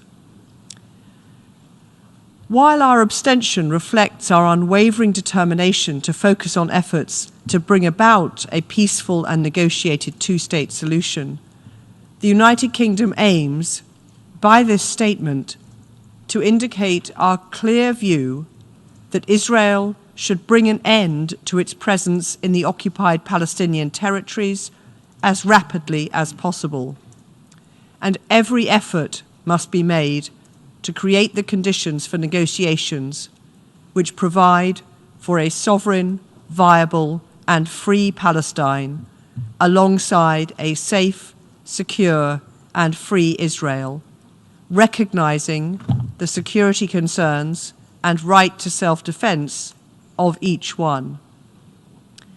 We must also work towards the reunification of the West Bank, including East Jerusalem and Gaza, in line with 1967 borders and under the effective control of the Palestinian Authority, as a fundamental step towards a two-state solution. Turning now to address settlements in particular, the United Kingdom is gravely concerned by Israel's continued actions which undermine prospects for peace. Expansion of settlements in clear violation of international law must cease immediately. There have been unprecedented levels of violence by extremist settlers over the past year. We have witnessed with grave concern how an increasing number of residents of illegal Israeli settlements and outposts have systematically used harassment, intimidation, and violence to put pressure on Palestinian communities to leave their land. We call on Israel to hold those responsible to account. Alongside our partners, the UK has imposed sanctions on individuals and entities responsible for these acts. We continue to track closely these acts of violence and, where appropriate, the UK will seek to extend sanctions. We are clear. Any efforts to change the geographic or demographic makeup of the occupied Palestinian territories through force and outside a negotiated settlement are illegal. President, the situation in Gaza continues to subject Palestinian civilians to horrendous suffering, and over 100 hostages remain held by Hamas in abhorrent conditions. We need to see an immediate ceasefire in Gaza and the release of the hostages. We will continue to work urgently to help bring peace and galvanize a political process towards a two-state solution which provides long-term peace and security for both Israelis and Palestinians alike. I thank you. I thank United Kingdom, and I give the floor to Thailand.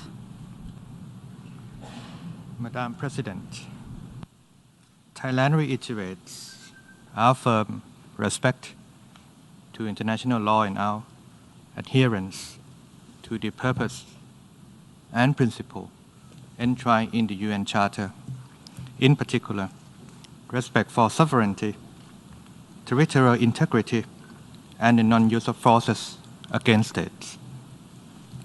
We remain deeply concerned with the ongoing violence and the dire humanitarian situation in Gaza, which have gravely affected the civilian population.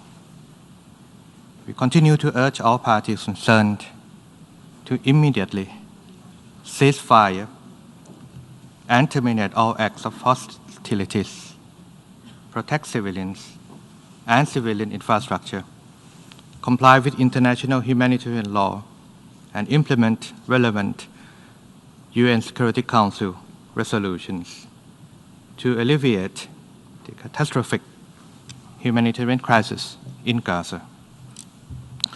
Thailand reiterates the call for the immediate and unconditional release of all hostages, including Thai nationals, as well as their proper treatment pending their release. Today, Madam President, we voted in favor of the resolution with the hope that this resolution would reinvigorate momentum towards peace and security in the region and the eventual fulfillment of the two-state solution. Our voting today reflects our principle in accordance with international law and the UN Charter. We continue to appeal to all sides to seek ways to resolve the situation through peaceful means, with a view to realizing the two-state solution by which the states of Israel and Palestine live side by side in peace and security, in accordance with international law and the relevant UN resolutions. I thank you, Madam President. I thank Thailand and give the floor to Canada. Madame la Présidente, la position du... Madam President, Canada's position on questions related to the Israeli-Palestinian conflict is guided by our historic and unswerving commitment to international law, as well as by a framework that best guarantees peace and security for both Israelis and Palestinians. The horrific terrorist attacks perpetrated by Hamas on October 7th, which Canada continues to condemn, and unequivocally so, as well as the catastrophic humanitarian situation in Gaza, have made it more pressing than ever to return to a process that leads to a two-state solution.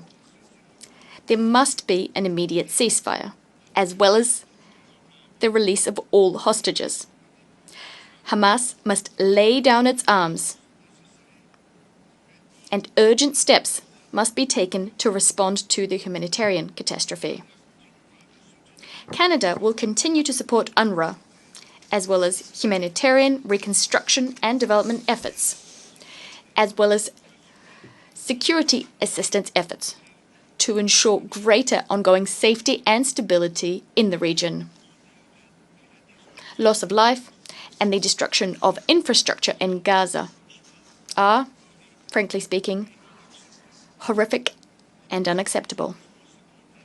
The processes of legal accountability, building trust, and the establishment of the conditions necessary for peace and justice to reign will require extraordinary efforts on the parts of all sides, efforts required of all of us. Canada stands ready to do our bit. Let us be clear that there are aspects of this resolution which Canada agrees with. Canada does not recognize permanent Israeli control over territories occupied in 1967, and to be precise, that has been a consistent position of all Canadian governments since that time.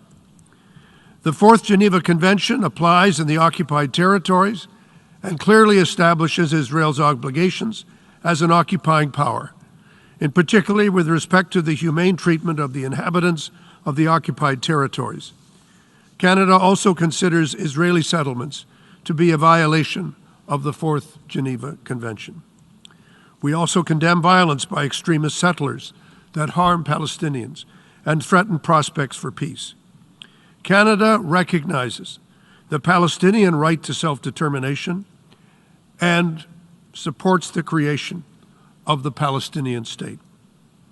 We support the ICJ's role in the peaceful settlement of disputes, and we support its role in upholding the international rules-based order.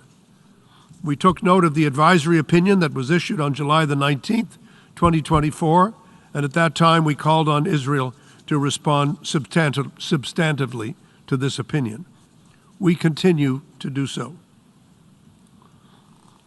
Our problem with the resolution is that it goes well beyond the ICJ advisory opinion. We cannot support a resolution where one party, the State of Israel, is held solely responsible for the conflict. Canada supports Israel's right to live in peace with its neighbors, with secure boundaries, and recognizes Israel's right to ensure its own security. This is the right of every sovereign state in this assembly. However, there is no mention in the resolution of the need to end terrorism, for which Israel has serious and legitimate security concerns. Once again, this resolution fails to mention the horrendous attack and the atrocities of October 7th, 2024, which were carried out by Hamas. We continue to support Israel's right to defend itself against any form of terrorism. In addition, we are concerned that this resolution contains language that aligns with boycott, divestment sanctions, which Canada firmly opposes. This effort seeks to uniquely isolate Israel in a conflict where everyone in this room knows that many other states and non-state actors are also directly involved. This is not the path to a just resolution of the conflict. For these reasons, Canada has voted to abstain on this resolution. We are committed to continue our work with the international community to help advance peace in the region, which must include a two-state solution. We will always stand with the Israeli and the Palestinian peoples in their right to live in peace, the right to live in security, and the right to live in dignity.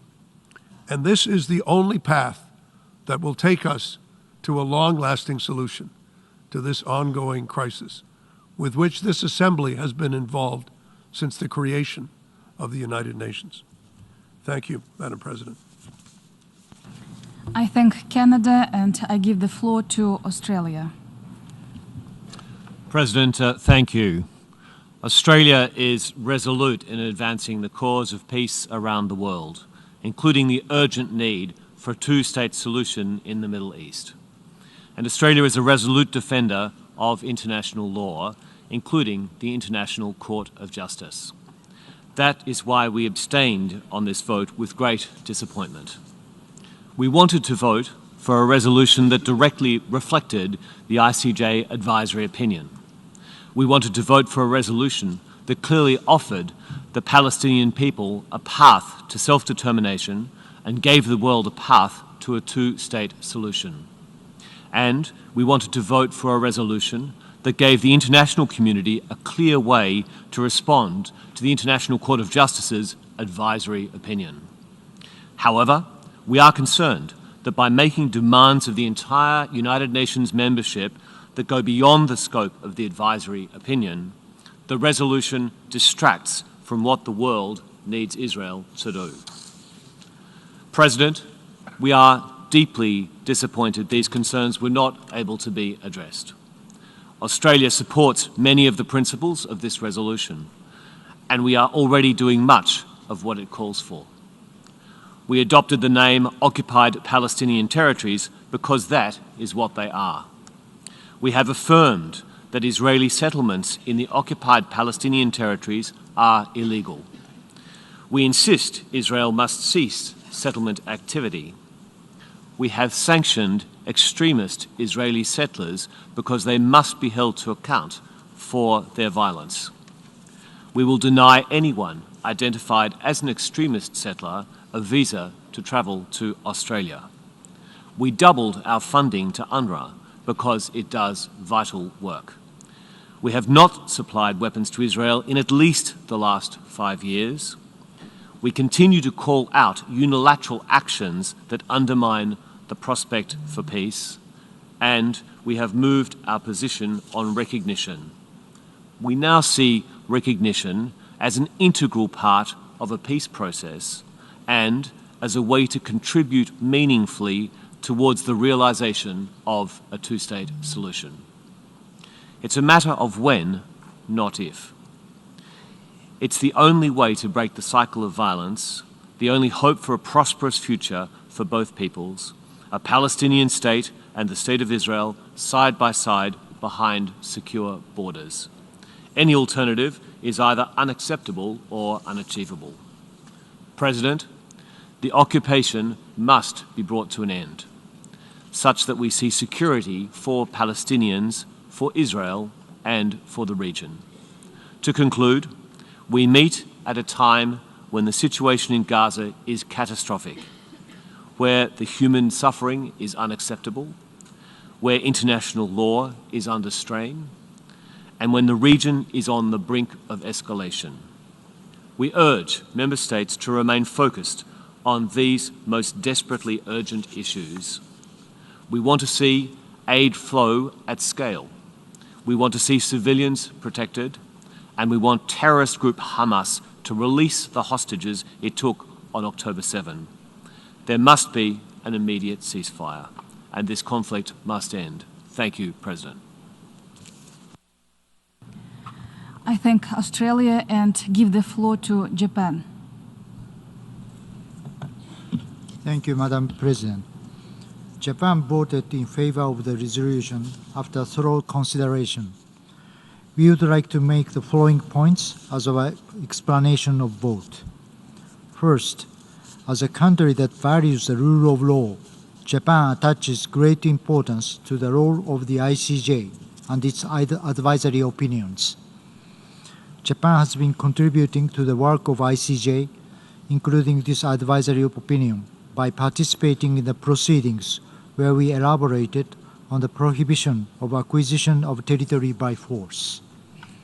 Second, as stated in the advisory opinion, Israel's continued settlement activities are in violation of international law. They undermine the prospect for a two-state solution. The ICJ tasked the General Assembly to follow up on its advisory opinion. Therefore, Japan has been constructively involved in such discussions as a responsible member state. However, we observe that remain some elements which would have required further consideration on what the most appropriate measures would be to address the advisory opinion. For instance, the resolution includes language regarding sanctions and other issues related to bilateral relations. We understand that these measures are to be taken based on the domestic laws and policy decisions of each country. We should not lose sight of what the only realistic approach for ending Israel-Palestinian conflict is. It is to rebuild trust between the parties and to ultimately realize a two-state solution through negotiations, in line with international law and based on the relevant UN Security Council resolutions, as well as internationally agreed parameters. Last but not least, with regard to grave situation in Gaza, Japan has consistently condemned the terror attacks by Hamas and others and has expressed deep concern about the deteriorating humanitarian situation. We again call for immediate ceasefire, the release of the hostages, and the delivery of desperately needed humanitarian aid to Palestinians in Gaza at scale.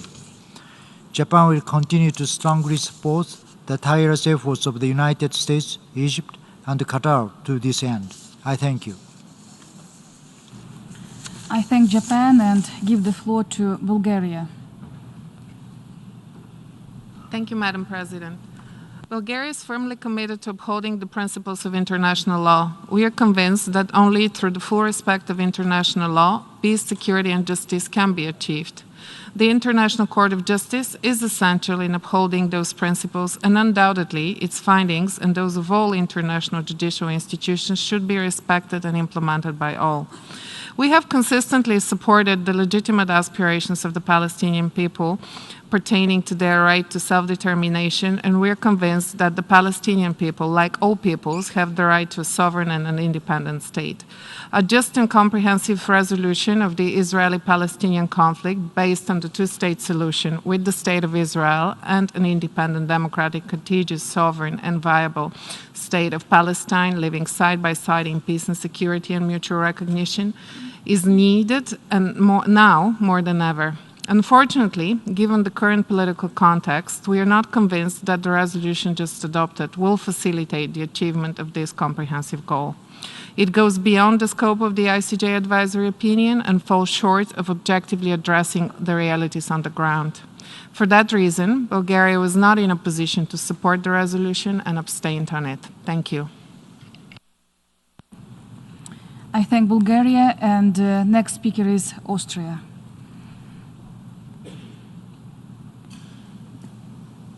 Thank you, Madam Vice President. Colleagues, as you saw, Austria abstained on draft resolution L31 Rev 1. Here's why. Austria is strongly committed to strengthening the rule of law at the national and international levels and believes that an international system based on the respect for and the compliance with international law is an essential precondition for lasting peace, security, economic development, and social progress. Such a system benefits us all. We also want to reaffirm our full support for the International Court of Justice and its crucial role as the principal judicial organ of the UN. Austria respects the Court's judgments and legal opinions, including the advisory opinion that this resolution addresses. Austria fully supports the vision of two states, Israel and Palestine, living side by side in peace and security within recognized borders, based on the pre-1967 borders. Our political leaders have consistently advocated for this position. In January, Foreign Minister Schallenberg at the Security Council called on the international community to do more to achieve this aim by laying the foundations for a life in peace and dignity for Israelis and Palestinians alike. Austria remains committed to this goal, but we believe that genuine peace and security for Israelis and Palestinians alike can only be achieved through a political process. It's regrettable and incomprehensible that the resolution does not reflect the need for such a negotiation process. It also does not take into account Israel's legitimate security concerns. Furthermore, as many of the colleagues who spoke before me pointed out, the resolution goes beyond the advisory opinion in several areas, including with a view to responsibilities of third states regarding trade relations with Israel and sanctions, which are not mentioned in the advisory opinion. While the European Union has adopted sanctions against certain individual violent settlers, the broad call for sanctions and import restrictions contained in the resolutions does not correspond to any legal obligation of third states. Finally, let me emphasize that Austria does not support the establishment of any additional follow-up mechanisms under Article 3 CRED, as envisaged by the resolution, since this would constitute a duplication of the already existing mechanisms and procedures of the Convention itself. For the above reasons, Austria abstained on the draft resolution today and calls instead on both sides to return to the negotiation table. Austria stands ready to support efforts that can rebuild hope for peace, that liberate the hostages held by Hamas terrorists, and brings an end to the catastrophic humanitarian situation in Gaza. We categorically reject any unilateral attempts from any side to undermine the prospects for a two-state solution. Thank you. I thank Austria and give the floor to Belgium.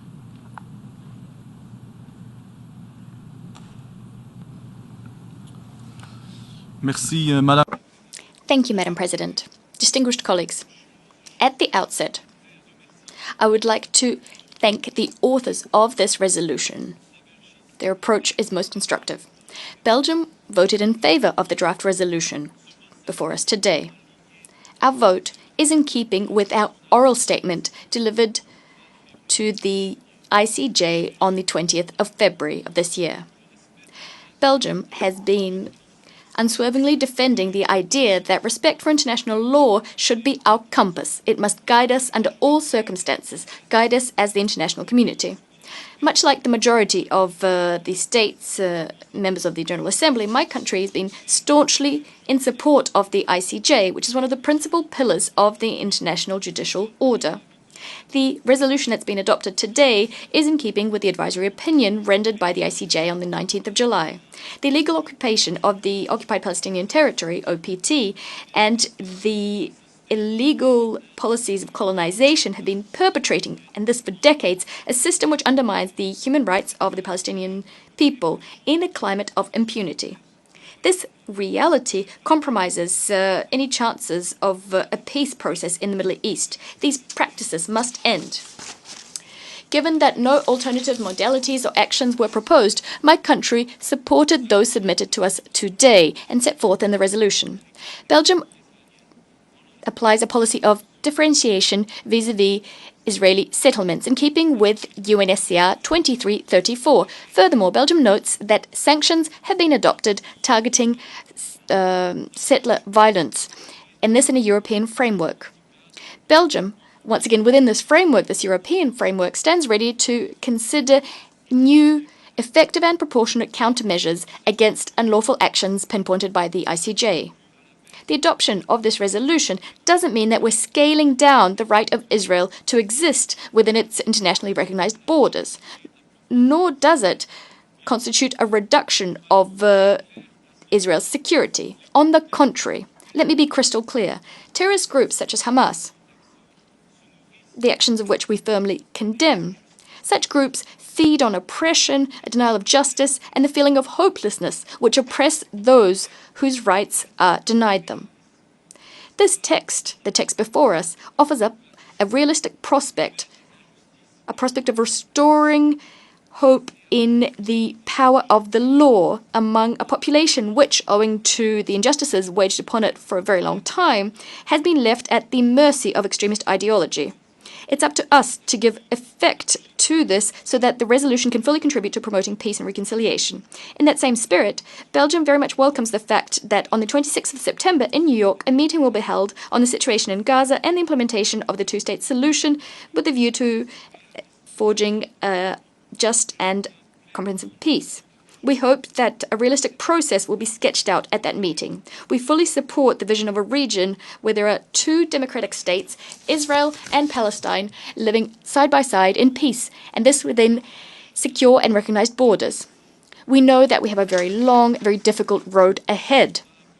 In order to alleviate the immeasurable suffering prompted by this conflict and to reduce the risks of its spread, Belgium continues to call for the implementation of General Assembly and Security Council resolutions, for an immediate ceasefire in Gaza, the immediate release of all hostages, respect for international humanitarian law by all parties to the conflict, and a substantial, lasting and unconditional increase in humanitarian aid flowing to the entire territory of Gaza, as well as full humanitarian access by land.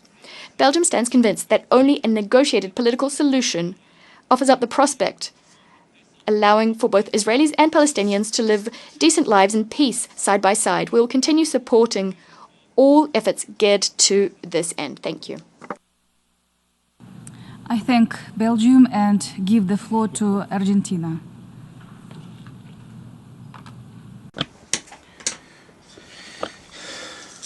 Madam President, the Republic of Argentina supports the fundamental role of the International Court of Justice, which is the principal judicial organ of the United Nations in defense of international law and maintenance of international peace and security. And in particular, Argentina would like to highlight the important task that the court plays in its dispute settlement function, making it possible to resolve international disputes through peaceful means without putting in danger international peace and security or justice.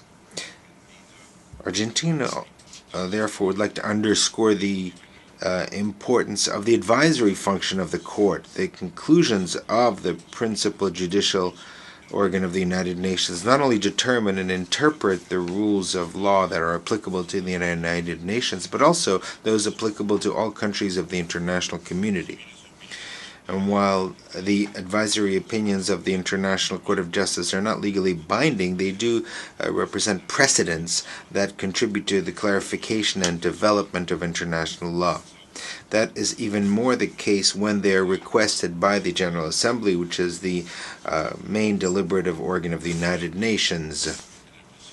Indeed, we should keep in mind that what is binding is customary international law, and what is set out in international treaties that are in force. With this in mind, the opinions of the court on what is set out in customary law and on how to interpret relevant treaties are a very important guide for states.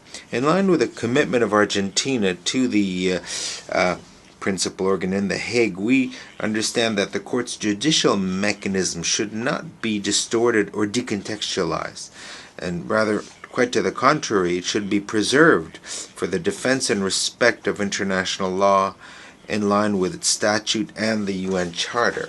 In this case, the resolution adopted goes beyond what has been established in the advisory opinion, thus having an impact on its non-binding character.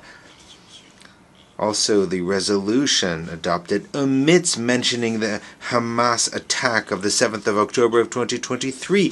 This is a fact that can in no way be ignored. In this context, to advance in the implementation of the advisory opinion, as is sought by the resolution adopted, would put at risk the initiatives that are seeking to achieve a ceasefire, to which the Republic of Argentina is strongly committed.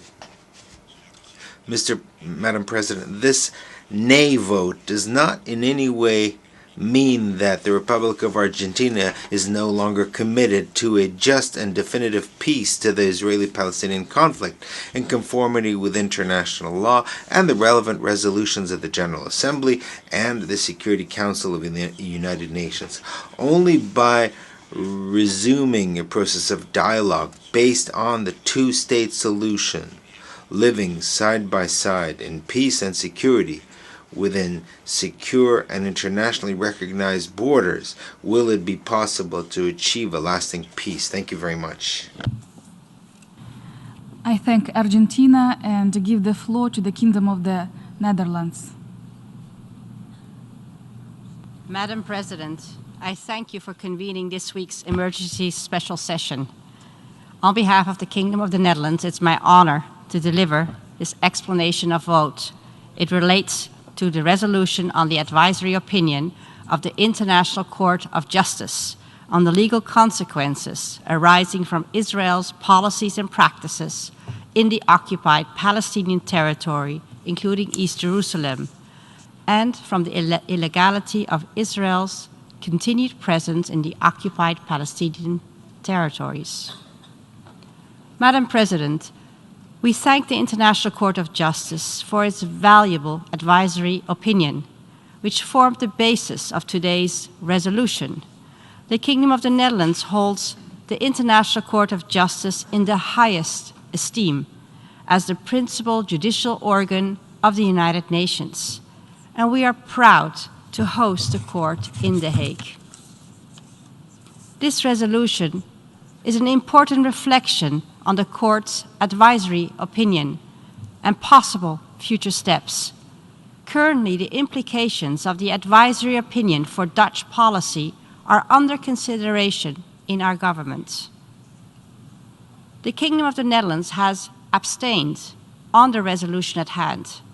We have done so taking into account the following considerations. 1.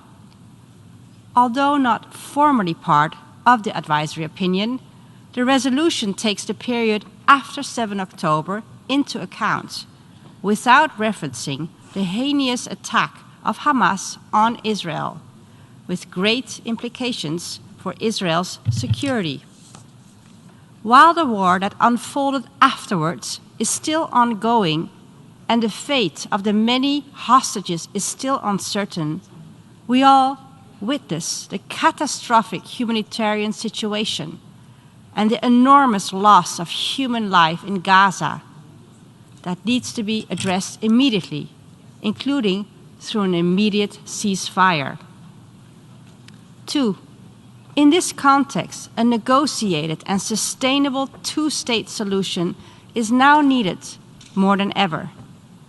Unilateral calls for an internationally imposed solution or for a time-specific withdrawal are not helpful, nor are unilateral actions like expansion of settlements on the ground, as they bring the two-state solution further out of sight and are not in line with international law. We therefore urge both parties to engage in talks that leads to a sustainable situation where the Israeli and Palestinian people, as well as the wider region, can live in peace and security.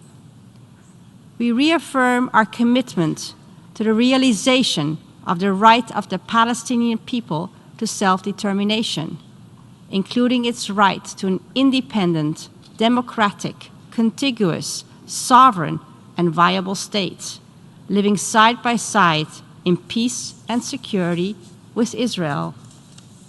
3, the Kingdom of the Netherlands has reservations regarding operative paragraph 5b of the resolution. We therefore like to add the following additional clarification to our vote. Considering the current situation in the region, Israel's security concerns remain legitimate.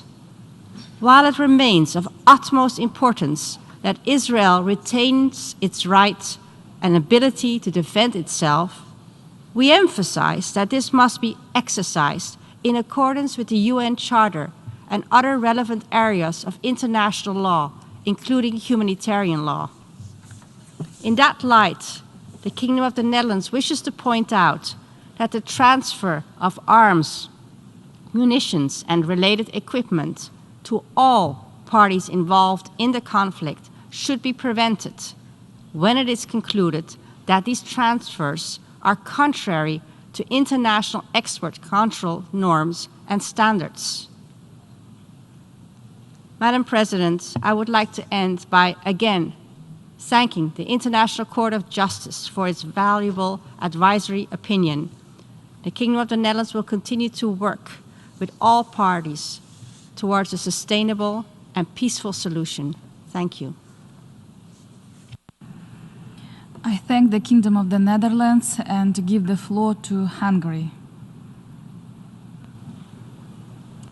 Madam President, Hungary has decided to vote no on today's resolution. Our position is not contradictory to our long-standing commitment to the International Court of Justice. We take note of the Court's advisory opinion issued on 19 July 2024, and to quote the President of the ICJ, His Excellency Nawaf Salam, by stating the law, the Court provides the parties and the international community with a reliable basis for a just, comprehensive, and lasting peace. We fully share this vision of peace in the region and commit to the means necessary and adequate to achieve it. The current resolution, however, does not set a path forward for implementing the ICJ advisory opinion. Instead, it selectively interprets the Court's opinion, imposes deadlines that may not be feasible on the ground, and calls for unilateral actions that would undermine efforts to rebuild trust and to create an atmosphere where negotiations are possible. Furthermore, we believe that the path to achieving peace and resolving the long-standing Israeli-Palestinian conflict must be grounded in direct bilateral negotiations between the parties. Hungary continues to fully support any meaningful efforts agreed by the parties, including the Oslo framework that has been and remains the reference point for any further negotiations. Regrettably, instead of fostering reconciliation and returning to dialogue, the violence in the region has escalated to levels not seen since 2005. Amidst these rising tensions, we stress that unilateral actions that could further inflame the situation must be avoided. We believe that there are no quick fixes to the conflict.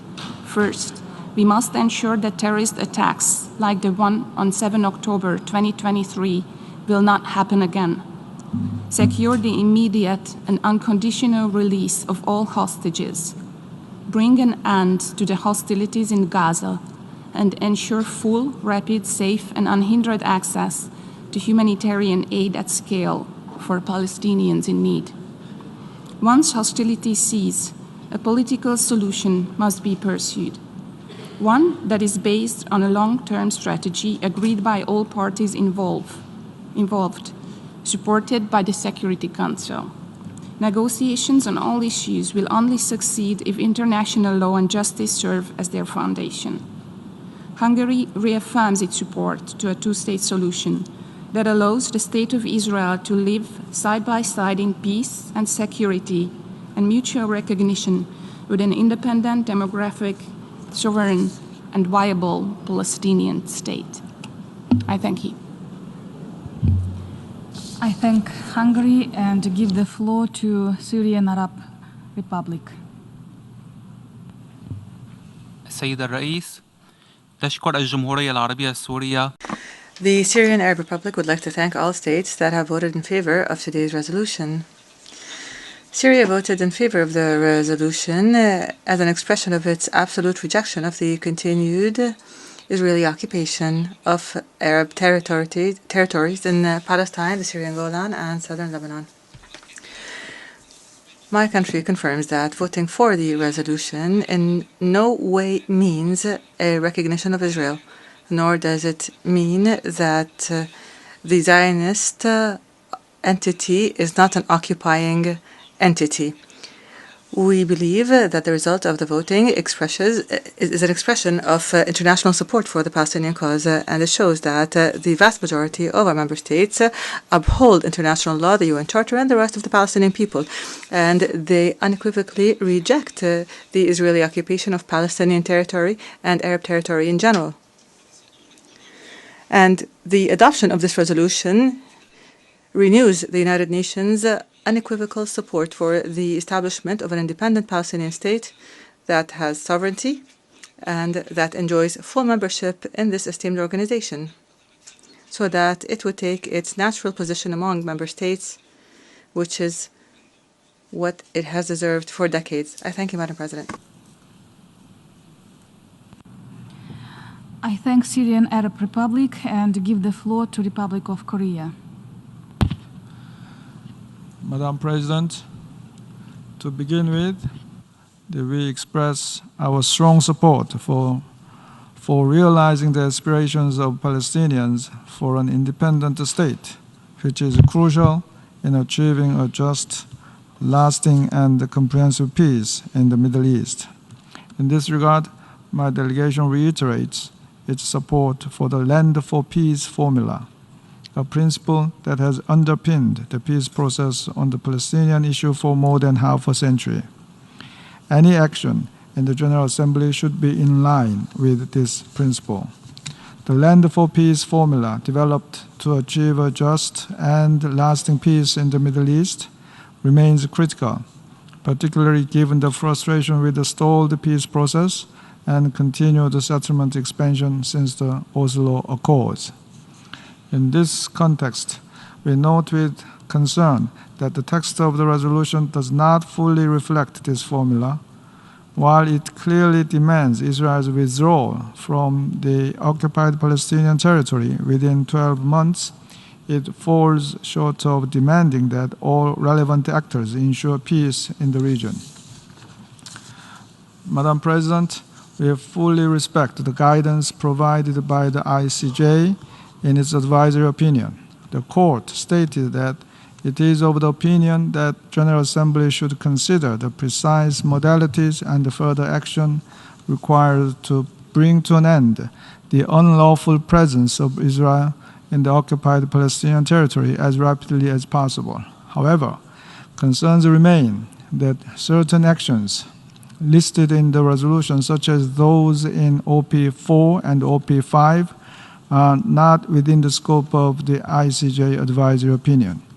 In this regard, we abstained from the resolution.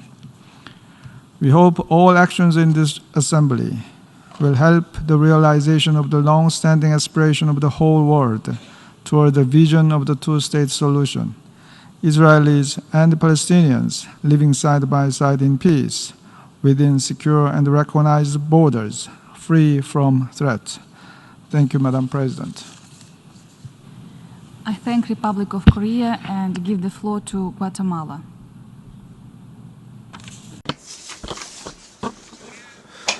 Thank you, Madam President. The government of Guatemala abstained on draft resolution A/ES-10L31/Rev1. And we would like to explain our position on this topic. First of all, Guatemala reiterates its wholehearted and full support for Resolution 181 Roman II of the General Assembly, in which the international community decided to establish two states.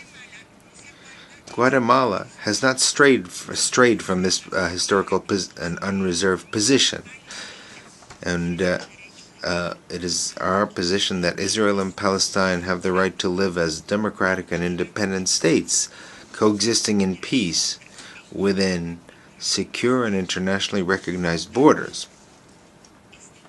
Therefore, this vote does not differ in any way from our vote on the 10th of May of this year. Secondly, Guatemala respects the International Court of Justice, and the advisory opinion coincides to a large extent with the position of my country regarding the policies and practices on occupied Palestinian territory. However, Guatemala cannot hide the fact that we have some reservations regarding certain paragraphs of the draft resolution that have compelled us to act in this way. Thirdly, Guatemala condemns all acts of violence and provocation that mainly affect the civilian population. Our government is against any act of terrorism, whether by a state or by isolated extremist groups. We categorically reject selective assassinations, suicide attacks, and any act of violence that affects innocent civilians. Fourthly, there is an alternative path to the policies of confrontation and violence that are self-perpetuating and counterproductive.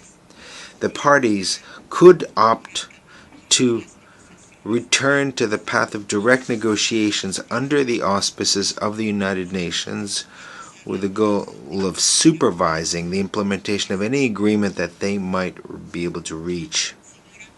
Madam President, there is an urgent need to put an end to all indiscriminate aggression and to seek a peaceful and negotiated solution to this long-standing conflict.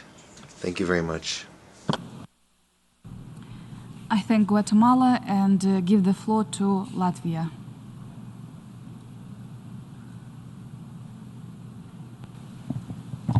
Madam President, today Latvia voted in favor of the resolution on advisory opinion of the International Court of Justice on the legal consequences arising from Israel's policies and practices in the occupied Palestinian territory, including East Jerusalem, and from the illegality of Israel's continued presence in the occupied Palestinian territory. Our vote reaffirms the unwavering commitment to the international law and support to the International Court of Justice, the principal judicial organ of the United Nations. Latvia considers the court to be a key institution in the peaceful settlement of disputes, including by advising the General Assembly on legal questions upon request. Consequently, it is in the interests of the international community that advisory opinions provided by the court are treated with the greatest possible seriousness. This means addressing breaches wherever they occur. It is especially important for smaller countries like my own country, Latvia. Given our history marked by centuries under foreign rule and struggle for independence, we rely on the United Nations Charter and respect for international law to guarantee our sovereignty. Madam President, We condemn in the strongest possible terms Hamas for brutal and indiscriminate attacks across Israel on 7th of October 2023 and call for immediate release of hostages without preconditions. We also reiterate our recognition of the right of Israel to defend itself in line with the international law and international humanitarian law. The ongoing deadly violence only corroborates the need for political horizon, ensuring lasting peace and security for both Israelis and Palestinians. Ceasefire in Gaza is vital to stop the horrendous civilian suffering and provide humanitarian relief at scale immediately. Today's vote should be interpreted without prejudice to any decision on official recognition of the State of Palestine. Latvia remains committed to a just and comprehensive resolution of the Israeli-Palestinian conflict based on the two-state solution with the State of Israel and an independent, sovereign, democratic, contiguous and viable State of Palestine, living side by side in peace and security and mutual recognition. I thank you. I thank Latvia and give the floor to India.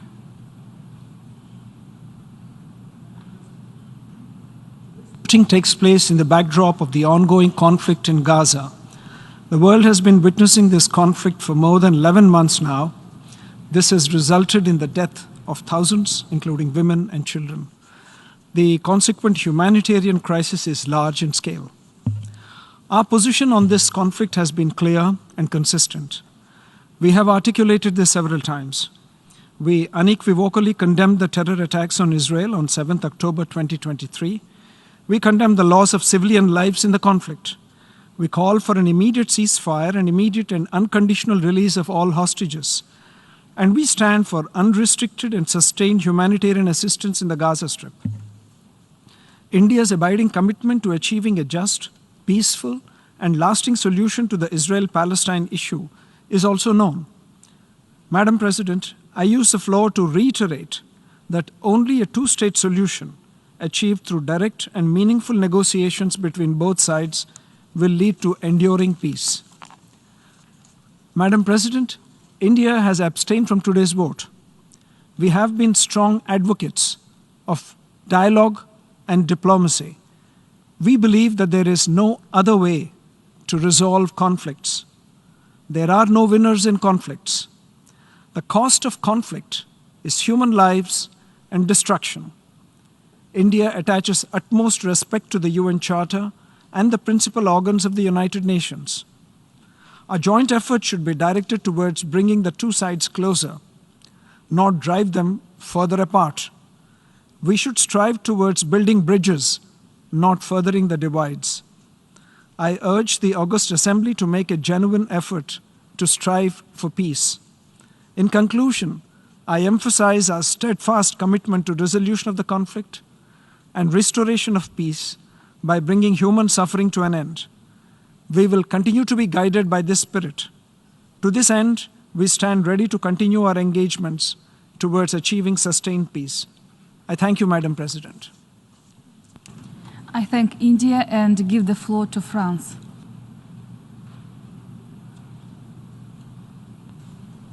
Madame la Présidente. Madam President, France is committed to the respect of international law. We'd like to reaffirm our overarching support to the International Court of Justice, the ICJ. As the ICJ stated in its advisory opinion dated July 2024, Israeli settlements in Palestinian territory, including in East Jerusalem, equate to a violation of international law. States are duty-bound not to recognize as lawful the situation stemming from the unlawful presence of the State of Israel in the occupied Palestinian territory, OPT. France will not recognize the unlawful annexation of this territory. France is ensuring that Security Council Resolution 2334 is upheld. It covers the policy of differentiation, establishing a legal distinction between the internationally recognized territory of Israel and the territory occupied since 1967. In that spirit, France voted in favor of the draft resolution tabled by Palestine. We would have preferred for the DR to quote directly from the ICJ advisory opinion. However, we commend efforts undertaken to improve the initial draft. France calls on this Assembly to condemn the flagrant violation of international law, which is what the barbaric terrorist attacks committed on the 7th of October 2023 constitute. We'd like to reiterate our support for the Israeli people and our solidarity with Israel. Madam President, ongoing settlements are a serious obstacle to the two-state solution. The two-state solution is the only way we can achieve just and lasting peace. It's the only way to ensure Israel's long-term security. This entails the establishment of a Palestinian state as well as a revival of peace negotiations. There's a pressing need to achieve a ceasefire in the Gaza Strip, in the West Bank and East Jerusalem. In the West Bank and East Jerusalem, Israel's unilateral actions must end. Calling to question the status quo in Haram al-Sharif, Temple Mount, is dangerous. International humanitarian law must be upheld by all parties. We call for the release of all hostages, the delivery of aid at scale, and access to basic services for civilians. Given the uptick in tensions, we must do everything within our power to avoid a regional conflagration. France is continuing its efforts to this end, working together with our partners. Thank you very much. I thank France, and I give the floor to Estonia. President, Estonia voted in favor of draft resolution ES10/L31-REF1 because of our unwavering commitment to an international law-based multilateral system. It also means compliance with the norms of international law, including the UN Charter, by all UN members. We support the International Court of Justice as the main judicial body of the United Nations to ensure compliance with international law and the peaceful settlement of all disputes.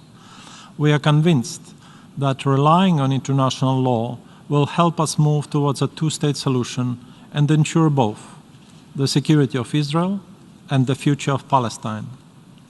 We express our unwavering commitment to Israel's right to self-defense and security in light of the threats from Hamas and other terrorist groups. Israel's legitimate security concerns must be addressed in the process of ending the occupation. To de-escalate tensions in the region, we call for the immediate and unconditional implementation of Security Council Resolution 2735, which proposes a comprehensive, free-pace ceasefire deal to end the war in Gaza and release the hostages. I thank you. I thank Estonia and give the floor to Switzerland.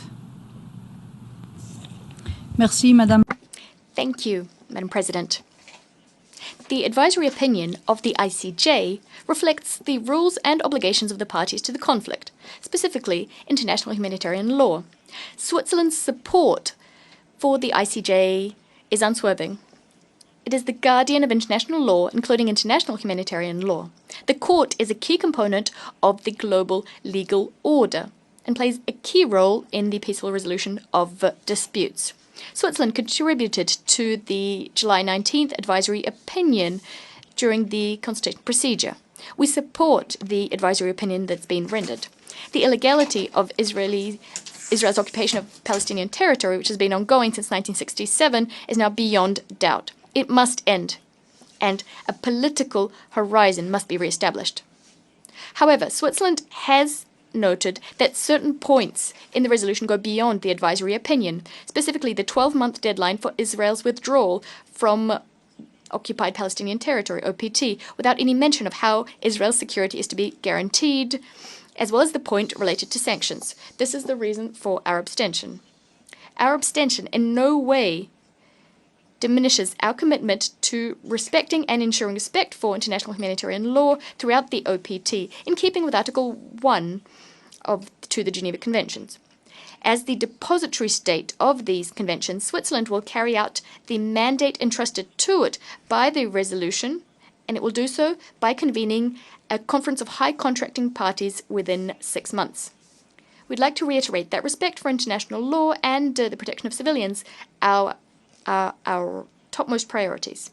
This includes both an end to settler violence as well as acts of terror, such as those perpetrated on the 7th of October. In Gaza, what we need is a ceasefire, safe, swift and unhindered humanitarian access, and the release of all hostages.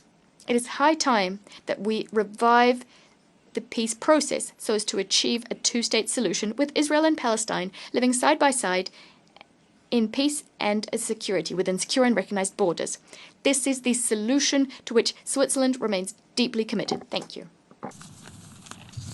I thank Switzerland and give the floor to Cyprus. Madam President.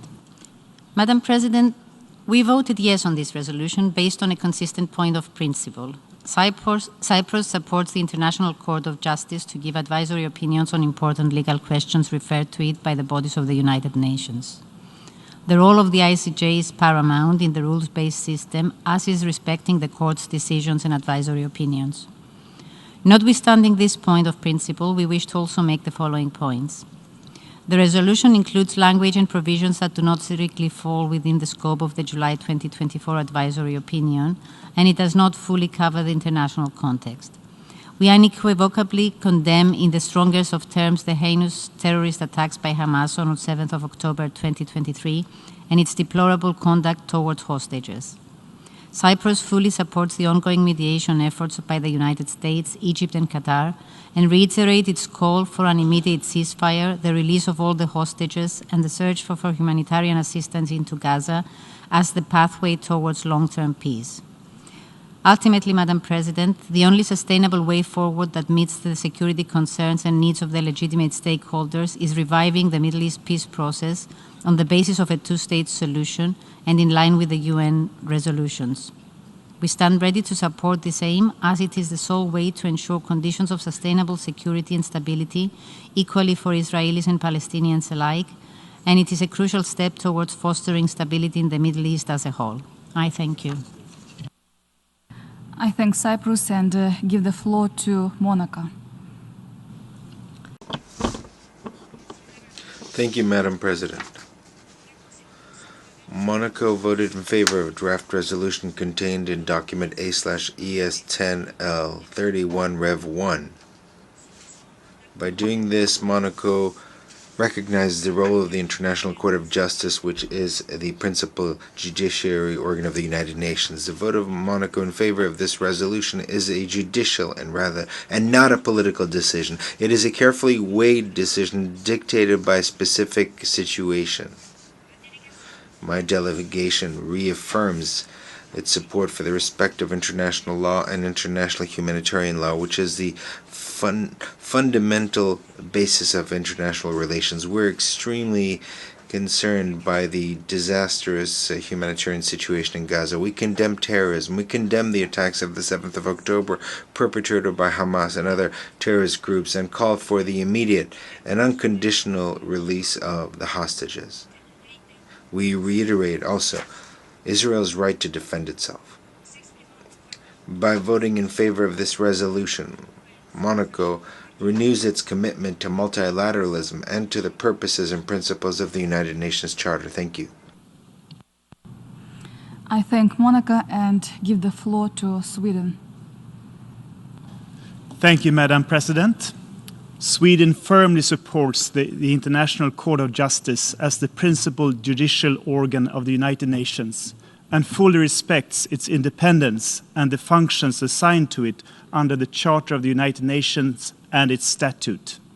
Sweden has taken note of the Court's important advisory opinion on the legal consequences arising from the policies and practices of Israel in the occupied Palestinian territory, including East Jerusalem, rendered on 19th July 2024.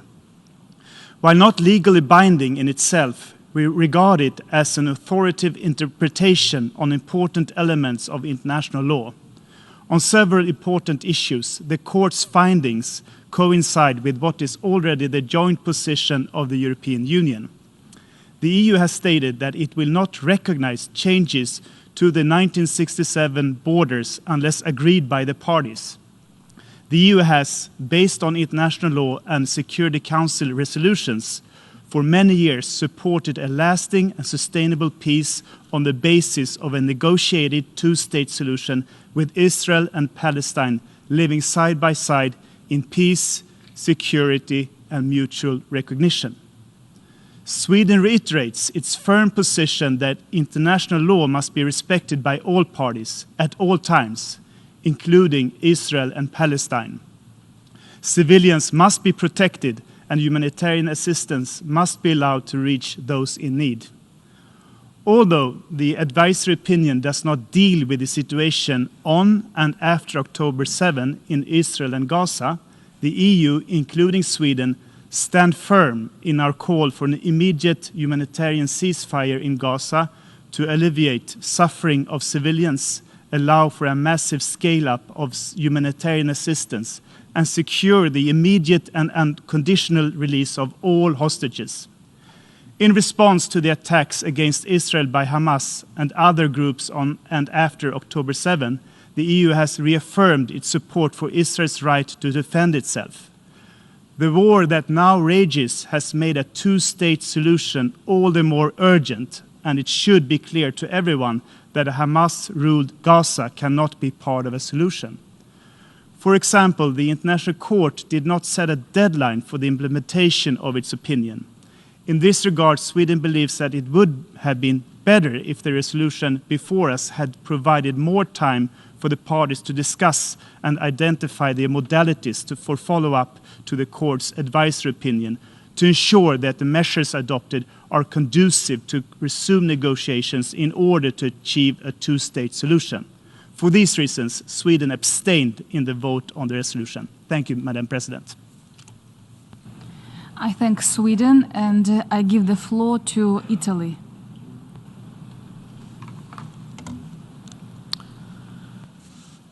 Madam President, Italy abstained in the voting on draft resolution A/ES 10L31/Rev1. We fully recognize the consultative competence of the International Court of Justice to make legal determinations on matters of international law with regard to questions posed to it by the General Assembly. Our abstention in no way represents a challenge to the authority of the Court. At the same time, while recognizing the improvements that the approved draft contains as compared to the first draft circulated by the State of Palestine, the resolution still goes beyond, in some respects, the determinations of the Court, such as, for example, the imposition of sanctions and the indication of strict deadlines for the withdrawal of Israel's presence in the OPTs. More in general, in order for the Court's legal determinations to be implemented on the ground, we must create the conditions under which such implementation becomes possible and real. Let us not forget that the need to create the conditions for the respect of international law is stated in the very preamble of the Charter, and it is one of the key functions of the United Nations. We believe that for the international community and for the UN, there is no shortcut to a two-state negotiated solution, in which both Israel and Palestine and their people live side by side in full security within mutually agreed, recognized borders in line with the relevant Security Council's resolutions and international law. Given these considerations, Italy firmly believes that all efforts must now focus on facilitating renewed negotiations between Israel and the Palestine Authority, aimed at rebuilding trust and fostering dialogue. These are the key parties responsible for driving the peace process forward. The international community must remain steadfast in supporting this effort with the clear objective of achieving a political and security framework that will bring a lasting end to the Israeli-Palestinian conflict and lay down a viable roadmap towards a two-state solution. There is no more urgent moment than now. Indeed, we are already behind. Italy stands ready to take concrete steps and dedicate its resources to ensuring that the two-state solution evolves from a long-standing aspiration into a practical and achievable outcome. I thank you. I thank Italy and give the floor to Germany. Madam President, I have the honor to speak on behalf of Germany. Today's meeting is about the right of the Palestinian people to live in their own state, in dignity, and in recognition of the State of Israel. Germany has fought for the two-state solution for very long. We have repeatedly condemned that the prospects of a two-state solution are being undermined by the expansion of Israeli settlements in the occupied Palestinian territories and the violence perpetrated by radical Israeli settlers. The ICJ advisory opinion addresses this. The ICJ stated that the State of Israel's continued presence in the occupied Palestinian territory is unlawful and that Israel is under an obligation to bring it to an end as rapidly as possible. It clearly calls on the United Nations and its members to not recognize the status quo and to consider modalities and further action to bring an end to it. This is a very far-reaching task that we must take very seriously. We therefore regret the narrow time frame between the presentation of the draft resolution and its adoption today. We would also have wished that the resolution followed the conclusions of the ICJ more closely. Unfortunately, the resolution goes beyond the scope of the advisory opinion in several points. Instead of setting unrealistic timeframes, it would have been advisable to emphasize more strongly that the parties need to resolve their differences through direct talks. The resolution also fails to spell out that the ICJ's advisory opinion does not cover events after October 7, 2023, the brutal terror attack carried out by Hamas, the taking of hostages, and the Israeli response since then. It should in no way undermine ongoing diplomatic efforts. We disagree with provisions that do not acknowledge the right of Israel to ensure its security and the safety of its population. The ICJ did not limit this right in any way in its advisory opinion. We regret that the resolution blurs the lines between this advisory opinion and other legal procedures addressing the situation in Gaza. Madam President, the resolution has been adopted today. For the reasons outlined, Germany abstained. Let there be no doubt that we respect the ICJ's advisory opinion, that we will act in line with the obligations of international law set out in it, and that we are ready to assist in its implementation in its entirety to achieve justice and lasting peace and security for both Israelis and Palestinians. We don't always agree amongst us. Here at the United Nations, we come together to seek solutions. International law is what unites us. It is the cornerstone of our international order and must be respected. When it is not, peace and security will not prevail. Our position on the Middle East is clear. The only way to reach a lasting and comprehensive peace is a negotiated two-state solution. The only way to get there is through direct negotiations between the two parties. I thank you, Madam President. I thank Germany and give the floor to Kiribati. Madam President, Kiribati abstained on resolution A/ES-10/L.31/Rev.1 in line with our long-standing stance on this long-standing Israeli-Palestinian conflict. The following lays out our rationale for abstaining. Madam President, while we fully respect and honor the ICJ's findings, advisory opinion, and recommendations to the Security Council and the General Assembly with respect to the current Israeli-Palestinian conflict, and while we fully support the admission of Palestine as soon as possible to the full membership of the United Nations and the two-state solution to the conflict that have been agreed, Kiribati is of the view that lasting peace between Israel and Palestine cannot be realized by simply turning the advisory opinion and recommendations into a court order, as attempted by the resolution. requiring only one party to the conflict to play its part without requiring the other party to play its part as well.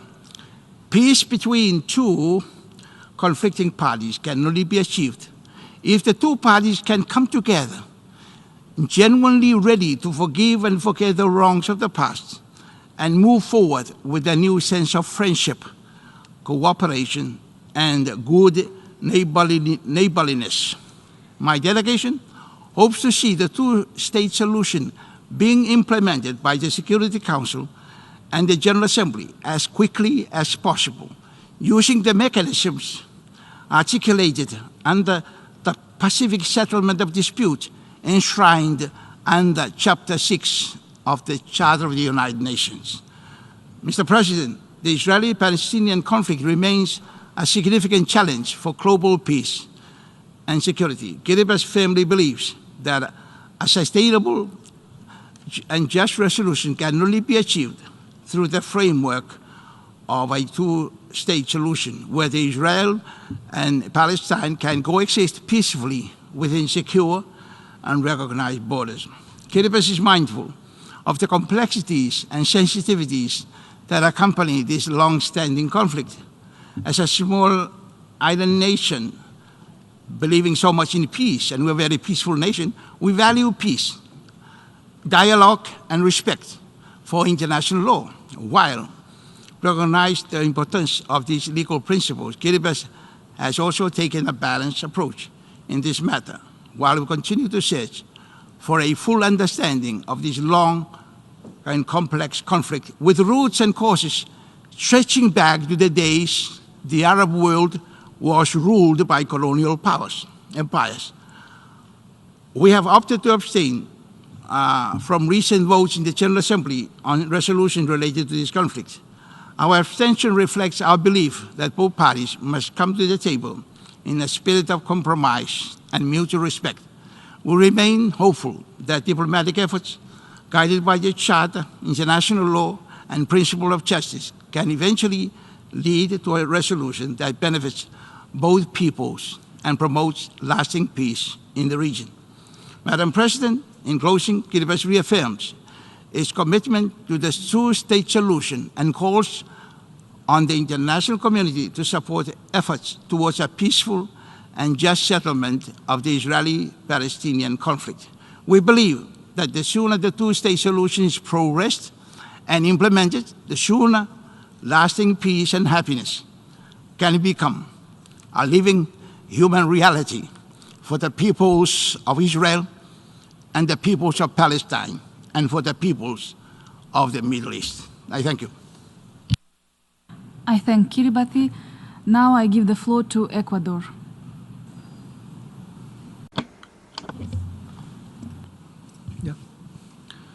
Gracias, señora.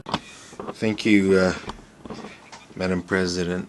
24 years ago, in September of 2000, member states of this organization adopted the Millennium Declaration, in which we collectively decided, and I quote, consolidate respect and supremacy of law in international and national relations, and in particular to make sure that member states comply with the decisions of the International Court of Justice in line with the UN Charter in resolving their disputes between parties. End of quote. On the 19th of July, the International Court of Justice, at the request of this Assembly, issued an advisory opinion on the legal consequences of the policies and practices of Israel on Palestinian occupied territories, which is, although not legally binding, represent something that contributes to upholding international law and in international relations. The court decided that it was up to this Assembly to establish specific modalities to put an end to the Israeli occupation of Palestinian territory, and to study which additional measures could be taken for this goal. And so the General Assembly, in considering a text proposed by Palestine, which reflects much of what is suggested by the International Court of Justice, has proposed a set of new measures. Ecuador, just as 24 years ago, is making all efforts to uphold international law and contribute to the peaceful resolution of disputes, and therefore supports and upholds the decisions of the International Court of Justice. Madam President, Ecuador shares the views of the court that the fulfillment of the Palestinian right to self-determination, including its right to a sovereign independent state living in peace with Israel within secure borders internationally recognized as contemplated by the resolutions of the Security Council and the General Assembly, will contribute to regional stability and the security of all states. Our actions and decisions must seek to bring us closer to this goal. This is why, even before the court issued its advisory opinion, Ecuador, through its votes both in the Security Council and in this Assembly, has maintained its historic position in favor of the two-state solution. Also, Ecuador has invariably condemned the terrorist attacks perpetrated by Hamas on the 7th of October and demanded the immediate release of all hostages, as it is doing now once again. At this opportunity, the new measures proposed that are not a part of the opinion is what weighed in our decision on the vote, and in particular for Ecuador, the timetable in operative paragraph 2 is artificial. This is why Ecuador abstained, while we reaffirm our support for a political, peaceful, and just solution based on the two-state solution within the 1967 borders, in line with the relevant resolutions and the UN Charter. Lastly, Ecuador considers that the current moment is ripe to promote negotiations to ensure the stability, security, and well-being of both Palestinians and Israelis. We must avoid any action that brings us farther away from the possibility of resolving the conflict. Thank you. I thank Ecuador. We have heard the last speaker in explanation of vote after the vote for this meeting. We shall hear the remaining speakers in explanation of vote after the vote this afternoon at 3 p.m. in this hall, to be followed by the resumption of the debate on agenda item 5. The meeting is adjourned.